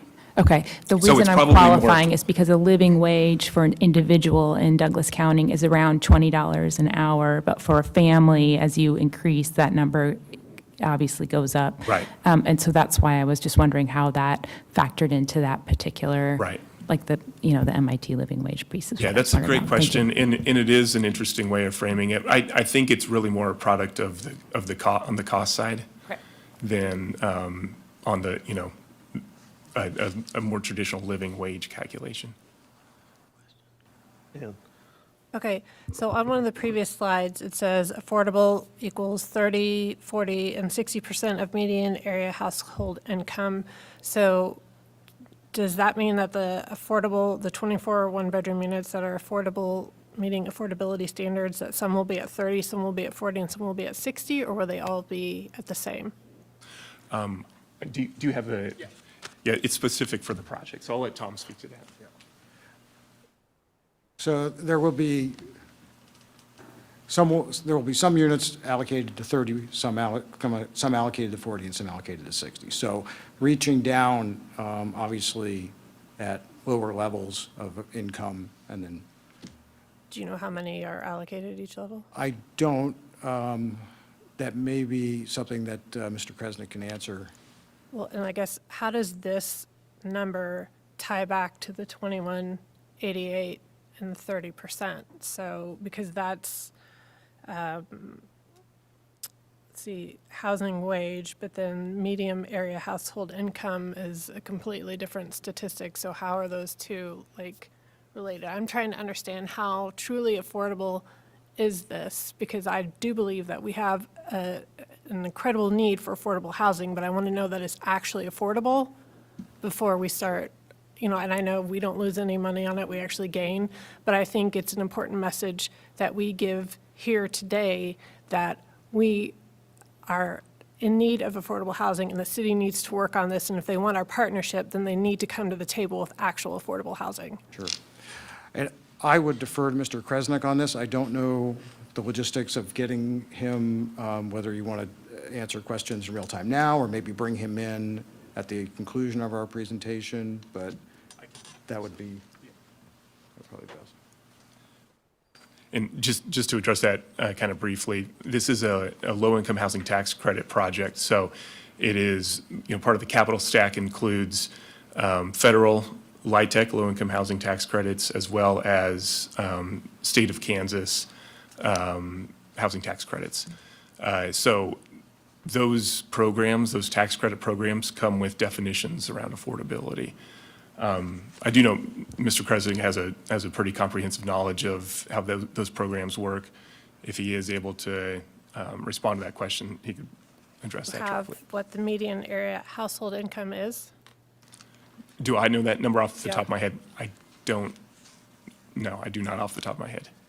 I mean, personally, I feel like that would have been something that should have been included in the presentation. It's an important number. Yeah, go ahead. I think I think the important piece to remember is that the whole goal of affordable housing, right, is that we don't burden a household with a housing cost that exceeds 30%.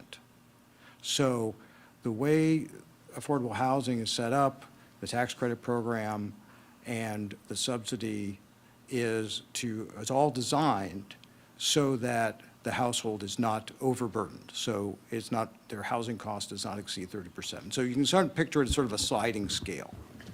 I mean, I understand that, but when you talk about 30% of the average median household versus 60%, that's a huge swath there. And so I'm trying to understand what does that look like and relate it back to perhaps understanding how it relates to what our ESPs and our certified staff is earning to understand, is this an option for them should they need it? Or is this still out of their price range? Right. And we would certainly be happy to provide you with whatever information subsequent to this presentation that gives you that exact information that you're looking for.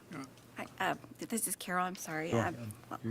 I'm looking at that $21.88, and I had a conversation with somebody that I know very near and dear, but they just barely, they were just above the poverty line to receive free and reduced lunches. They were just above the minimum threshold. And so that the $21.88, that's $42,000 a year. And so if you go to the Kansas Department of Education, for those who qualify for free and reduced lunches, the free lunch would be $41,795 for a household of 4. And for a reduced benefit, that would be for a family of 4, $59,475 maximum. So I'm just wondering how affordable this really is. And now I'm regretting putting this statistic in here, but let me explain why we even included that 2188 for Douglas County in the presentation. The only point of putting it on there, and I think the point was made by your speakers this evening, is that 2188, right, is in excess of what many people who live in Douglas County make. That was the only reason for including it, was just to basically reinforce that point. But I think that point was well reinforced by your speakers this evening. Because I think whoever, 2188, for whoever created this, and maybe that they thought, it's just a difference of opinion, but whoever thought of that maybe they thought was a lower wage than what a lot of people, what we heard tonight. Which is why I think it's important to know what the average or the median area household income is, because we have nothing to gauge it against. Yeah. I have actually two questions to start with anyway. Okay. We're talking about affordable housing. How does that differ, or does it differ from when you're talking about low-income housing? Yeah, there are a lot of terms that get thrown around when people talk about affordable housing. Maybe you've heard the term workforce housing, for example. And there are specific definitions for, say, workforce housing, affordable housing.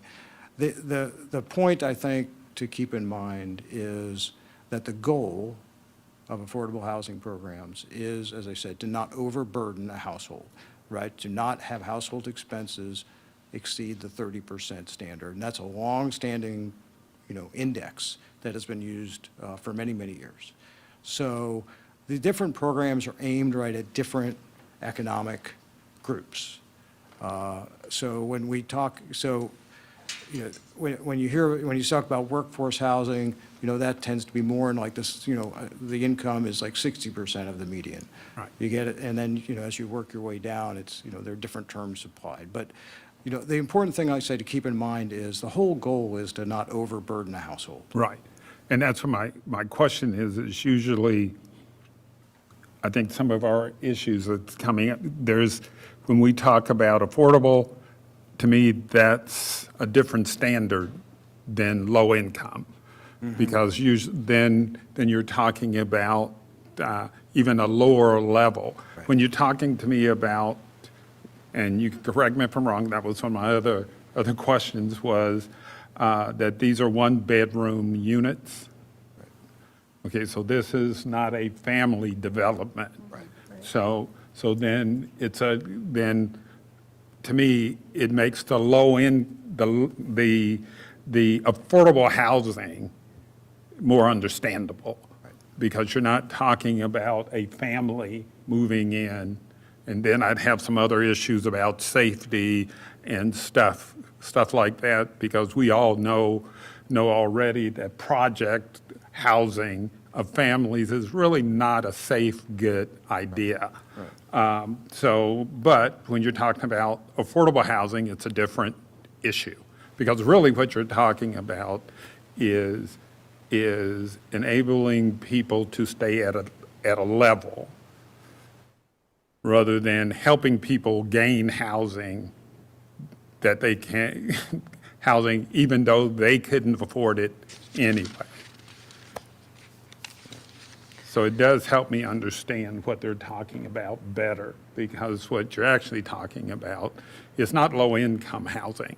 What you're talking about is housing that are more affordable for people of lower wages, to give them the ability to have a place housing. This is quality housing Right. that is affordable to people of modest means. Yes. That's what this is. And there are other projects in Lawrence right now that you drive by every day that are similar, and I'm just going to mention them later in the presentation, but I'll mention them now. The Ninedale One, which is roughly catty corner to this site. Silver building, you've probably driven by many times. The Penn Street Lofts, also, in the warehouse district, another project just like this. Yeah. So, this is not a new concept, but yes, it is quality housing for people of modest means. That's what this is all about. I get it. I have another question. To your question, Ann, the U.S. Census Bureau in 2023 had the median household income in Douglas County is $68,756. So 30% is $20,626, and 60% is $41,253.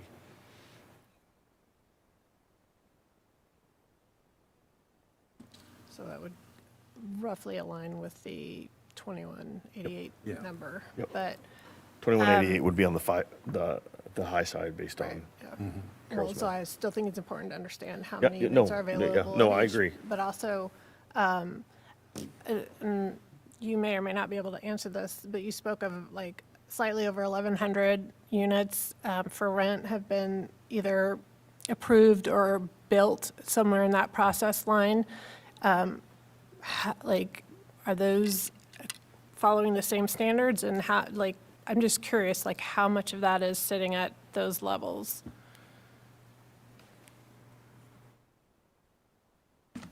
I was going off of our public-facing dashboard on the city's website. I don't know if it breaks down by those levels, but there is a useful dashboard on the city's website. I will say we see affordable housing development for, first of all, we do a scattered site approach, so it's not, concentrated project housing. We have affordable housing for seniors, senior citizens, 55 and over. We're invested in that. This developer's actually doing one of those projects right now around 11th and New Hampshire Street in downtown. So I think providing a high-quality housing product for folks who are that 55 over age category or age range, a lot of whom tend to be living on a fixed income at a certain point.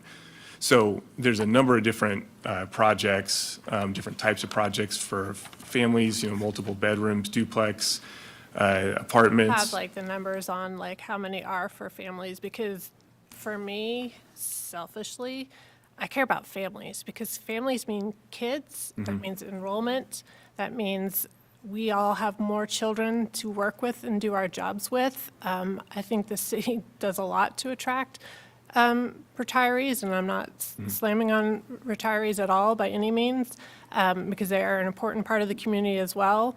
But if this city is going to survive, we have to be drawing families here.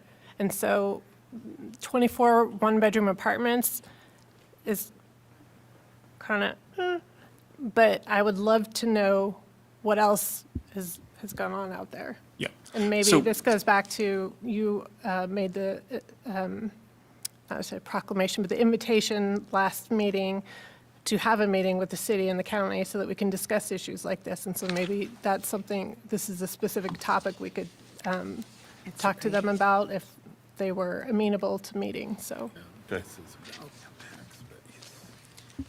So we do still have a couple more slides. If the board agrees, maybe we'll complete our presentation.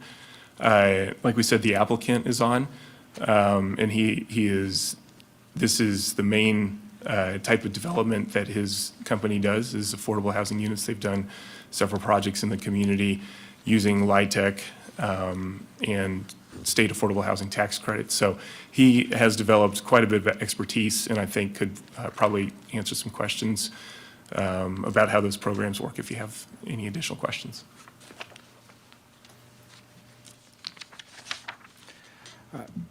So I want to talk a little about a question that, as elected officials, you certainly should ask, and that is this incentive even needed? We did, as part of the application, ask the developer to provide us with a pro forma, a business pro forma for their project that we expected would demonstrate that the project, but for the requested incentive, would not likely happen. I think most people commonsensically would see that affordable housing projects generally need help. They don't tend to happen on their own. But to trust but verify, Baker Tilly looked over the developer's pro forma. We paid particular attention to their assumptions on costs, their assumptions on the anticipated revenues, and the rate of return.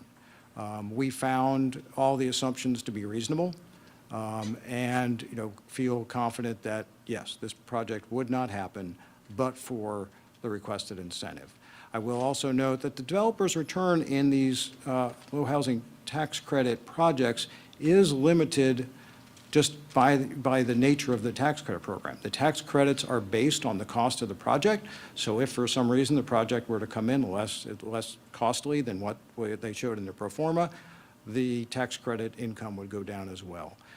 In these cases, in low-income tax credit projects, the developer's compensation is primarily through a developer fee, which is, again, performance-based. So the requested school district participation is adoption of a cooperative agreement. The cooperative agreement is modeled on one that has been used previously.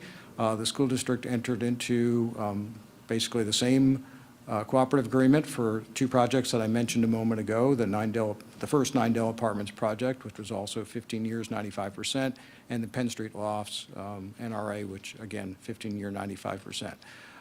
That cooperative agreement then references the NRA plan, which I believe you received, that sets out the district. Here I want to pause.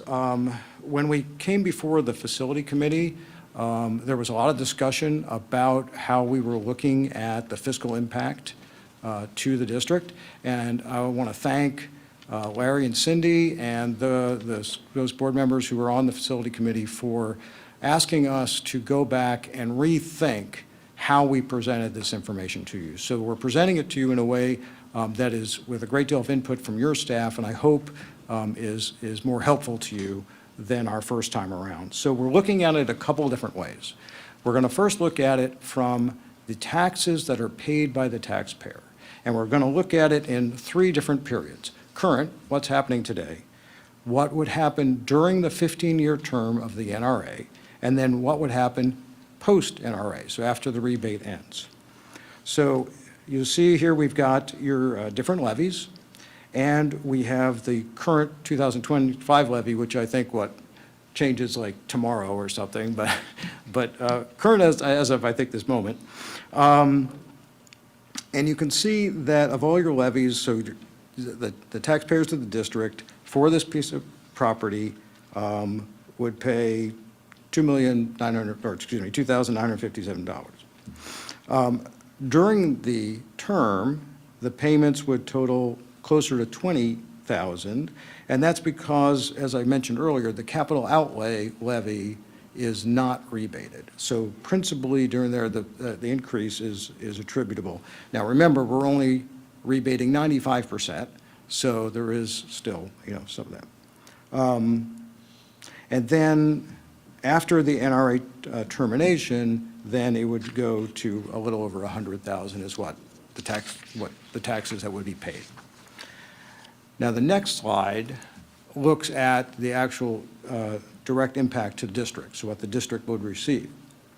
Again, we've got the three phases: current, during the term of the NRA, and then post. And we've got your fund, and we have your different funds over here.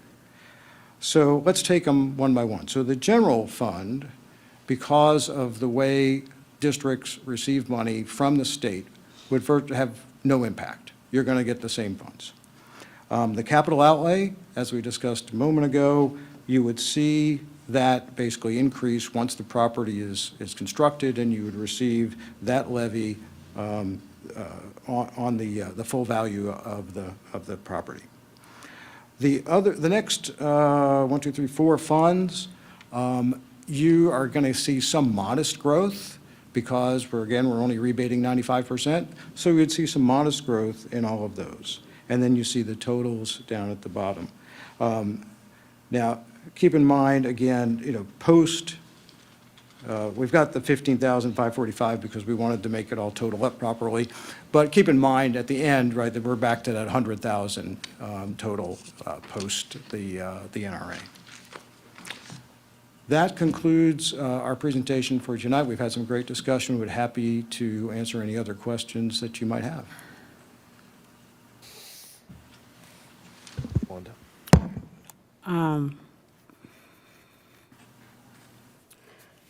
First, I'd like to apologize for my colleagues. That you might not understand that this has been brought to us before with another development company. When I sit back and look at Lawrence, I see that people see how we have the need for housing, so they throw the word affordable in front of it, and then they bring it to the city. The city knows that we have a homeless problem, so then they go for it. But we voted on something similar for the East Heights building, and it's still sitting there, okay? And so then we voted for the loft, and it's not affordable for any single-family home or one person that's living there still can't afford it. So I'm going to be brutally honest with you, and I might be quoted in the newspaper for it, but hey, I got voted for a reason. When I first looked at this and I went through the slides, I already knew I was going to vote no. And I'm voting no because it's not helping us at all. I know we're not losing any money for it, but it's not helping our community. The community that needs it is not helping.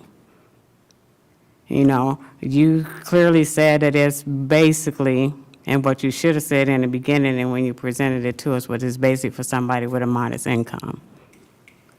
That would have been truthful, that would have been transparent if we'd have known that from the very beginning. But when you throw affordable in front of it, then you have the district thinking that it's affordable housing for even a father with one child that didn't get a child a one bedroom while he sleeps on the couch. That's still not affordable. And it's not helping our community. So we can continue to vote, you can continue to present or whatever, but my vote is no already, so. Hi, this is Carol. I want to thank you for all of your time and input, but I'm a East Lawrence girl, and so I'm just concerned about I'm not hearing any talking about families or efforts to move in families, and I'm worried about the impacts of potential gentrification on those neighborhoods and pushing the families out and making that area unaffordable and pushing our families who are at, just at the cusp, the margin. So I like my colleague here, I would have to pass because my concern is after the 15 years or 30 years, 40 years down the road when, my family members are probably still be here in Lawrence, I'm concerned that that area might, those apartments just may become a blight down the road. Thank you. Shannon? I am going to weigh in. So, appreciate the presentation this evening, and I do want to thank Tom and Brandon from the city for taking the feedback that was provided to them quite seriously and coming back to the board with information that accurately reflects the fiscal impact of this kind of request on the district and on our community, setting aside the question of whether it's completely accurate to call this affordable housing or not. I think that there may be some impacts on terminology from some of the federal programs and state tax programs that impact these kinds of projects that I'm going to give the benefit of the doubt to the applicant and others, because there are definitions that apply to these programs. We might not agree with them, but those are the definitions. That being said, this is the first time we've had one of these come before the board with an accurate assessment of impact on the district. So I think that's a huge accomplishment. I know that our staff worked very hard to work with folks to make that happen. So I want to appreciate Cindy and Larry as well.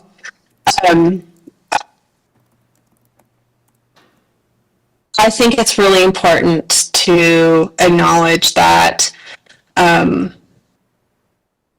although a project like this may not perfectly check all the boxes, to people who want to do large projects in Lawrence that may qualify for these kinds of incentives, the participation of the school district is essential to these projects going forward. Ours is a large share of the mill levy that is assessed in Douglas County and in our community. And if we become the place that always says no to these kinds of projects will stop coming to Lawrence, because if we're not going to participate, they won't come here at all. I think that there are two really important values that saying yes to a project like this will help us with, and it's the reason why I will vote in favor of this evening. One, we have talked a lot about maximizing our opportunities for additional revenue for our district. Clearly, these kinds of projects, and this project in particular, would increase the revenue in a small way, but in a way, in our capital outlay fund. The other thing that we don't often get an opportunity to do as a district or as a board is to vote on something that will potentially have a downward pressure on overall mill levies for all of the other funds that we have. When we increase the tax base by having improvements in property in our community, because our funding is formula driven, the increase in the valuation drives down the LOB levy, the bond and interest fund levy, the adult ed levy, and the cost of living levy. There are not very many ways that we can truly impact property taxes without also taking away dollars that are available for our operations. And saying yes to improving a property and increasing that tax base in this way is actually one of the ways that we get to do that. So for those reasons, I will be supporting this. I appreciate the opportunity to weigh in. I see that Mr. Krishna has his hand up, GR. I don't know if you can see that. Yeah. Okay, thank you. Tony? Oh, hey, guys, I raised my hand earlier. Oh, sorry. No worries. If it sounded like somebody had a question earlier, but I've listened to a lot of the comments, and on some level don't disagree with any of them. If you'd like me to weigh in really quickly, I'm happy to do so. I would recommend that you do. Okay, sounds good. I always ask for permission in these situations. So, yeah, my name's Tony Kresnick. I own Flint Hills Holdings Group. I know many of you on the board. Just a couple of points of clarification that I wanted to make. If somebody wants this project to solve all workforce housing or exclusively workhouse housing to be this project, it is definitely not that. Conversely, if somebody wants this to solve all low income housing or have this project be 100% what I too would consider low income housing, this project does not do that either. We set out on our projects to hopefully provide something for everybody, and we believe that we have done a good job of that on this project, at least on the small scale that it is. So I think that initially it was discussed that there is 36 apartment units, and in a multifamily environment like this, yes, they are all one bedrooms. I've made the mistake in the past of having 3 bedrooms, 4 bedrooms, 2 bedrooms in multifamily elevator buildings. Unfortunately, it's just not a very good setup for what I'm going to call a traditional family, although we have lots and lots of single moms, people that have joint custody, that do have kids at Polar Lofts, Ninedale Lofts, Penn Street Lofts, Schoolhouse Lofts, which, by the way, is in Baldwin City. This board also gave that abatement as well. But of the 36 units, we do have 30%, we do have 40%, and then we do have 60% units as well. Of those, what I would call low-income units, somebody mentioned that they would consider 60% AMI more affordable or workforce, which, by the way, I would agree with that. But of the lower-income units, 30%, the 40%, of the 24 units, 45 of them are rent restricted to those lower AMI categories. And just as a reminder, 30% AMI is right around $21,000 a year in Lawrence, Kansas. And so if somebody is really focused on the low income units, I guess the way that I would look at this request is we're providing 10 of them, right? And it's not going to cost the school board anything. If somebody's more focused on the workforce or affordable, which I too agree is very, very important, I would look at it as about 14 of those. And then if somebody was looking for, not wanting to turn anybody away, what happens if somebody makes $44,000 a year? We have 12 of those, right? So the whole point of this was to provide something for everybody. I heard somebody say that New Hampshire Lofts, which is the first and only senior affordable housing coupled with low-income housing development in Lawrence, greater downtown area, I believe in close to 10 years, don't quote me on that. That is the same exact program, right? We have a whole variety of income levels. Another piece that I heard was that East Heights was brought up. We made an application to East Heights that was denied. We are resubmitting that application to the city and look forward to hopefully getting that one approved. East Heights is not an elevator building. That is designed for families. But keep one thing in mind. Any single time somebody moves out of a house into this one-bedroom apartment community, another house opens up. It's just from a supply and demand standpoint, it does help families, even though a lot of traditional families, for lack of a better term, do not typically live in a studio unit or a one-bedroom unit. It all does help solve affordable housing, and it all does help from a supply and demand standpoint. So if there's any specific questions that I've missed, I'm happy to answer them, and I do appreciate the time. Thank you.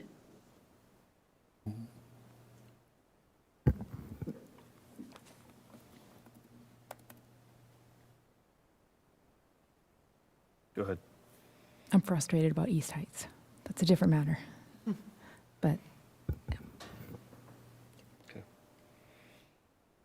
Is that all you're going to say? That's all she's going to say. All right.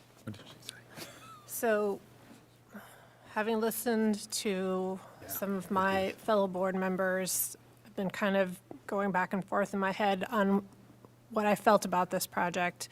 And I don't think it's fair necessarily to penalize this project when I don't have information about the other projects. So my concerns may be addressed there. I think, again, it's a conversation for us to be having with the city, and not one that the people here are probably apt or able to have with us at this time. And I do think that Shannon makes good points about the maximization of opportunities for additional revenue for the district. And also, I think, because I'm a big believer in growing the city, adding to the tax base, because the more we add to the tax base, although I prefer it be commercial versus residential, because we already are backwards in terms of the ratio for that. I do think that anything like that might be able to bring mill levies down at some point is a good thing, because we are heavily tax burdened in this area.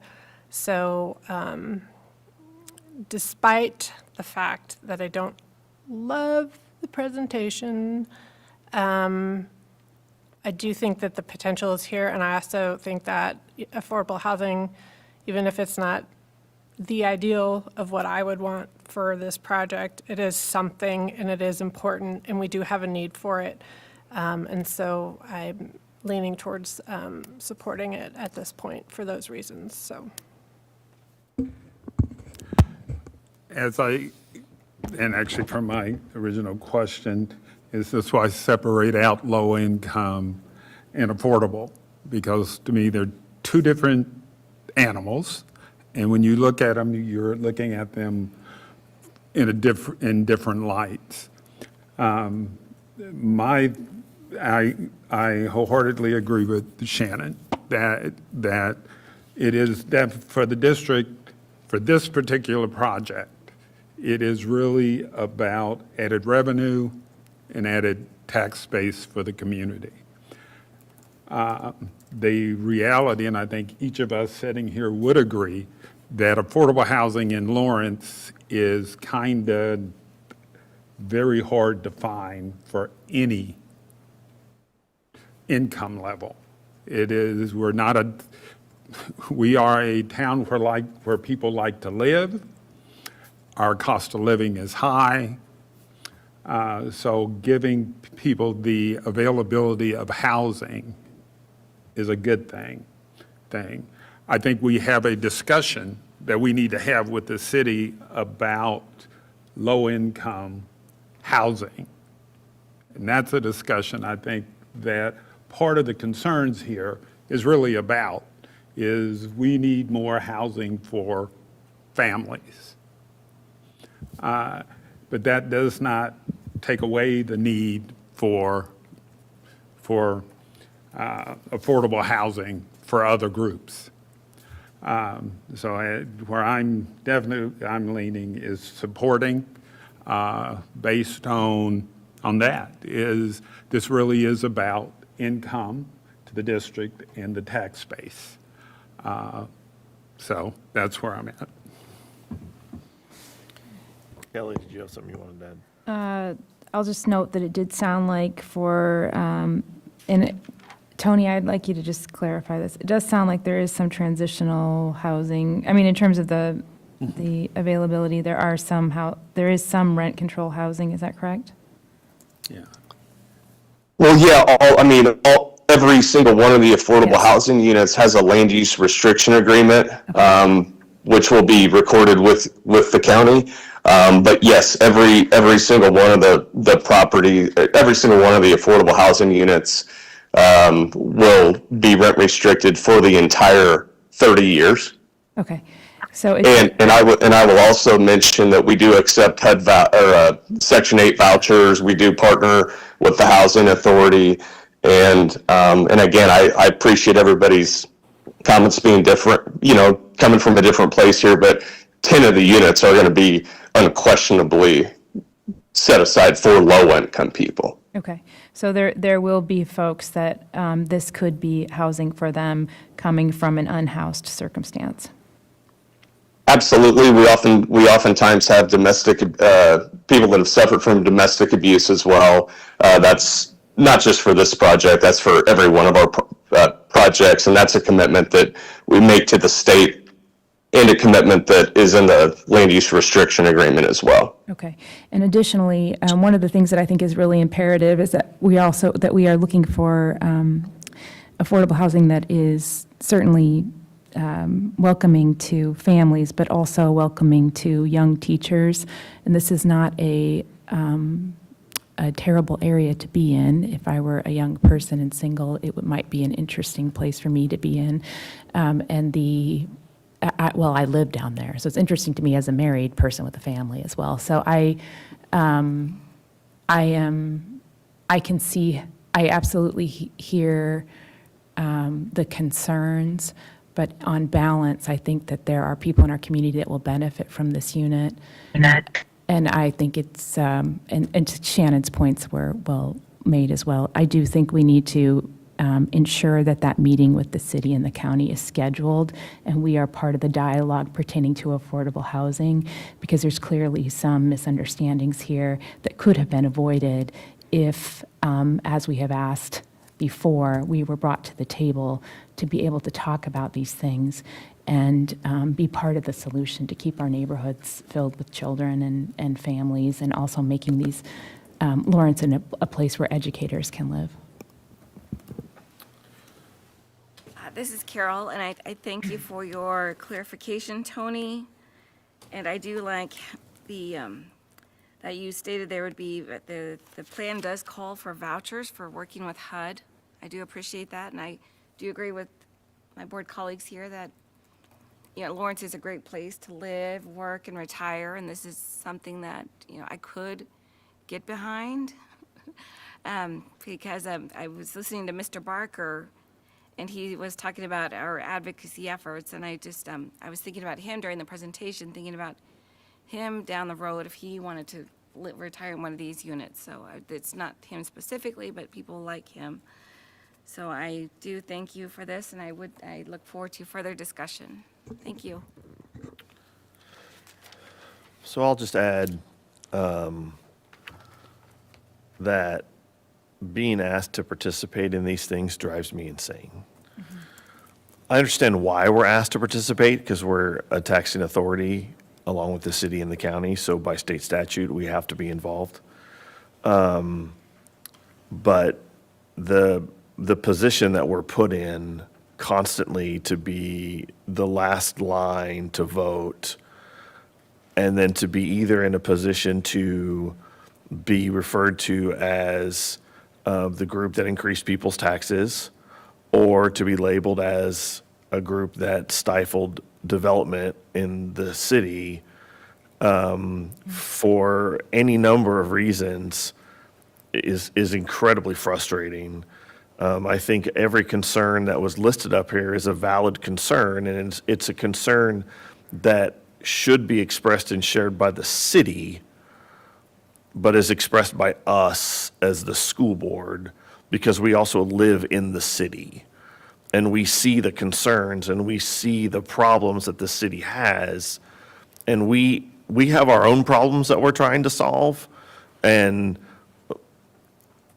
no offense to the city, I'm not up here, nor was I voted to solve low-income housing.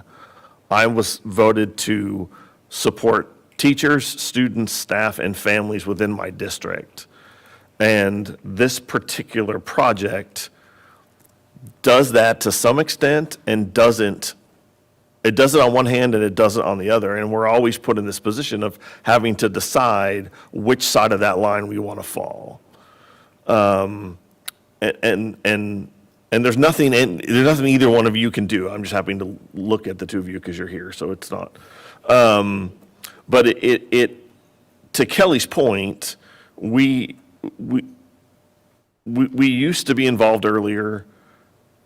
We no longer are. We find out about these when they come to facilities, and we remember that was not a pleasant conversation. And we have very strong feelings about this.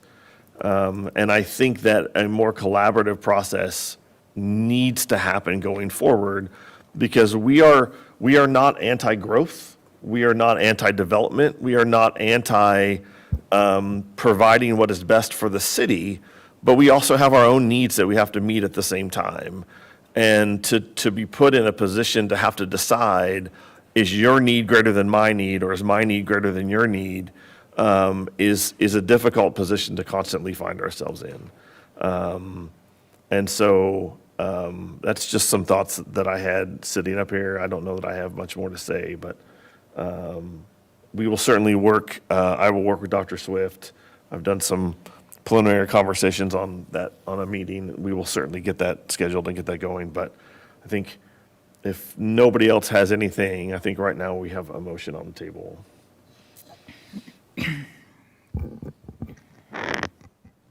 Someone to make the motion, GR? Yeah. Okay, I'll do that. I move that the Board of Education approve the district's participation in a 15-year, 95% neighborhood revitalization area, or NRA, tax rebate for the 9 Del 2 apartment project. I second. Byers, Yes. Kadu Blackwood, No. Costello, Yes. No. Franklin, Gordon Ross,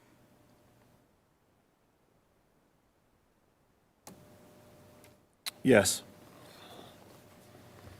Jones, Yes. Kimball. Yes. Motion passes 5-2. Thank you. All right. Before we move on to public comment, we're going to take about a 5-ish, 7-minute break.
so we're going to move on to public comment. Would someone read the public comment statement for me, please? We don't want to do it.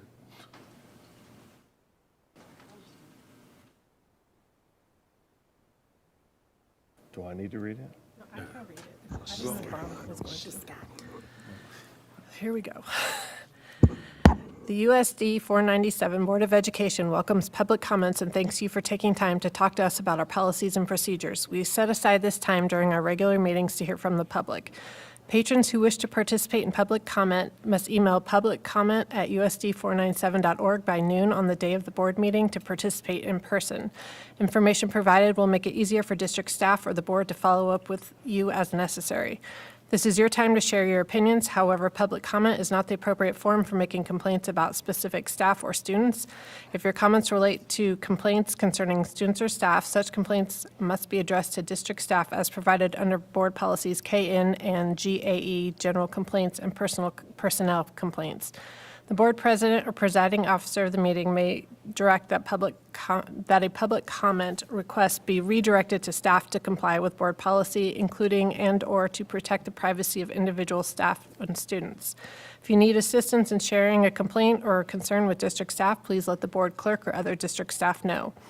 Topics discussed in public comment shall be germane to the business of the board. Furthermore, comments must comply with the standards laid out in Board Policy GAAE and Board Policy JGECA, anti-bullying and hazing of staff and students.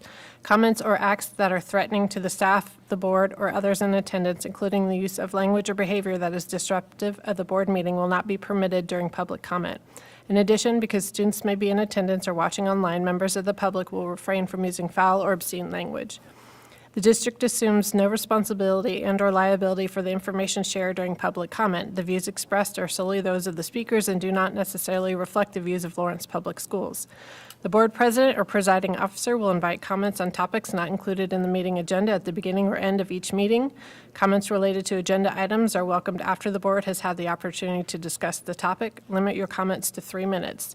Patrons who are unable to comply with the above procedures may email their comments or viewpoints to the board at schoolboard@usd497.org. Thank you very much. All right, so we'll start with Justin. All right, Justin's not with us. We'll start with Michael.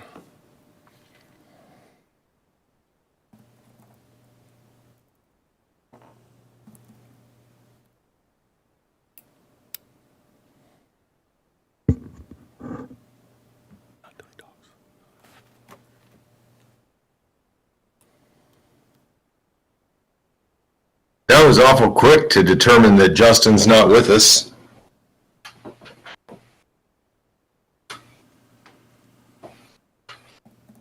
No? That was awful quick to determine Justin's not with us. It's almost like you knew something in the background. That's interesting. So how come I wasn't able to speak to the tax items earlier? You know, I've screen recorded everything here, guys. Got all the evidence of how you just went ahead and moved along with that discussion, ignoring everything that was going on. That's cool. That's cool. We can just add it as another violation, another count to the federal lawsuit that was filed this week and last week on you guys. I think you've all been served by now on that. You know, it's kind of wild. I came in there trying to show you idiots that you couldn't violate people's rights. And instead of paying attention to the laws in this country, you decided to go ahead and double down. So everything that you have claimed that it is, you know, all this performative stuff and everything, no. Came in there to try to get you guys to not get in the position that you're in now, where you're being sued by multiple families over sexual abuse in your schools at the same time as you're being sued by multiple individuals over your First Amendment abuse in your meetings. There's other abuses happening. At the same time, we have people on our school board Shannon Kimball specifically, who go ahead and leaves her camera on and just lets her image and the whole thing go on out there during executive sessions so that we're practically participating in executive sessions with you guys. I raised my hand multiple times trying to speak to budget issues tonight, guys. Bad move excluding me. And I know you knew I was there. I don't need to discuss how. I know you knew I was there. Bad move. Anything you want to adjust there, Gordon? How about you, Shannon? You want to adjust anything yet? We know Kelly doesn't. You whiny little bitches are going to learn that you can't just shut us down. I don't give a damn about your warning, Gordon. The days of you warning people are going to fucking come to an end. Thank you, Michael, for joining us. Have a good night, fucker. All right, we'll move on to Carrie.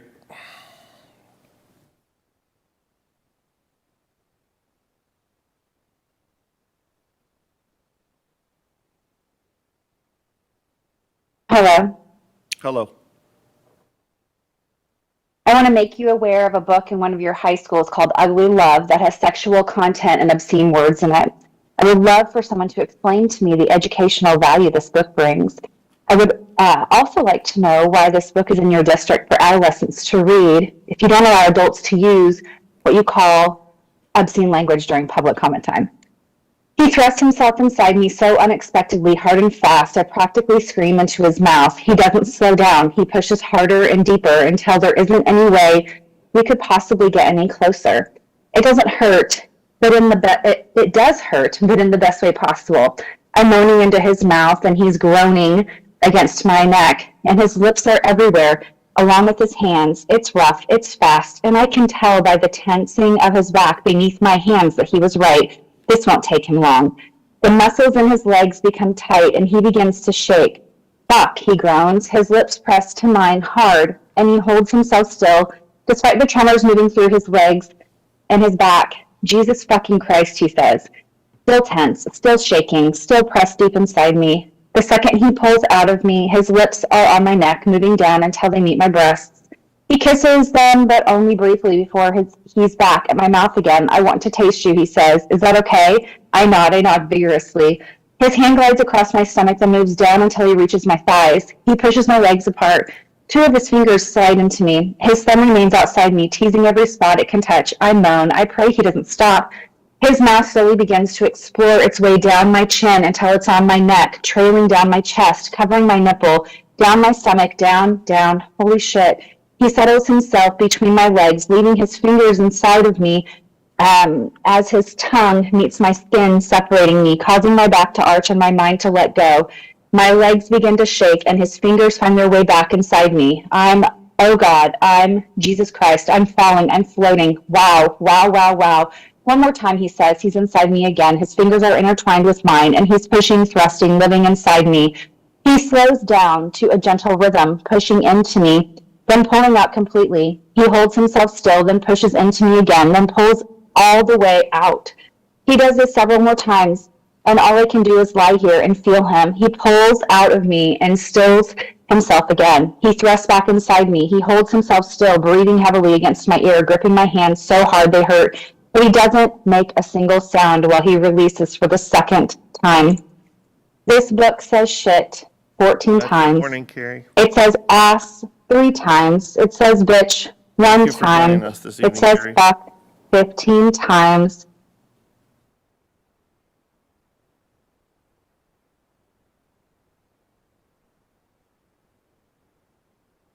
Give me just a minute. You guys enjoy that? I sure did. Dr. Swift, do you have any announcements? I don't. I think we're in good shape. Okay. GR, Yeah.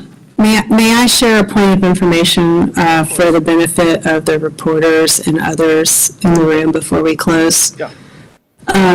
So I just want to make clear that I did not enter any of the executive sessions that the board held this evening. Because I am participating in the meeting virtually for security reasons, I did not participate in those, so that is the reason why my camera was on in the boardroom during the executive sessions that the board entered in the conference room. I was not participating in those conversations. In addition, I did not vote on the second and third motions because of technical difficulties. I did not have sound during those times, so I did not get to participate in taking those votes. So I just wanted to make sure that everyone knew that that is the reason why my camera was on during that time. Thank you very much. Okay, thank you. Does anyone else have any announcements? No. I have a final announcement that I want to invite my board colleagues to. We have a, oh gosh, sorry, I know everybody wants to go and I can't believe I'm doing this right now. Give me just 1 second. There is a Bringing Civility Back to Civic Discourse, a panel discussion with civic leaders. Amber Sellers will be there, myself, Chief Lockhart, a law faculty member, and Patrick Kelly at the Lawrence Public Library on October 6th from 6 to 7 p.m. And I look forward to having that conversation in the context of our last 6 or 7 months. Thank you. Thank you. Wow. Motion to adjourn? I move we adjourn. All those in favor? Aye. Any opposed? Yep. All right. A second, in case you need a second. I didn't hear it. We have it handled. Okay, good. Thank you. Good night. Good night, Shannon.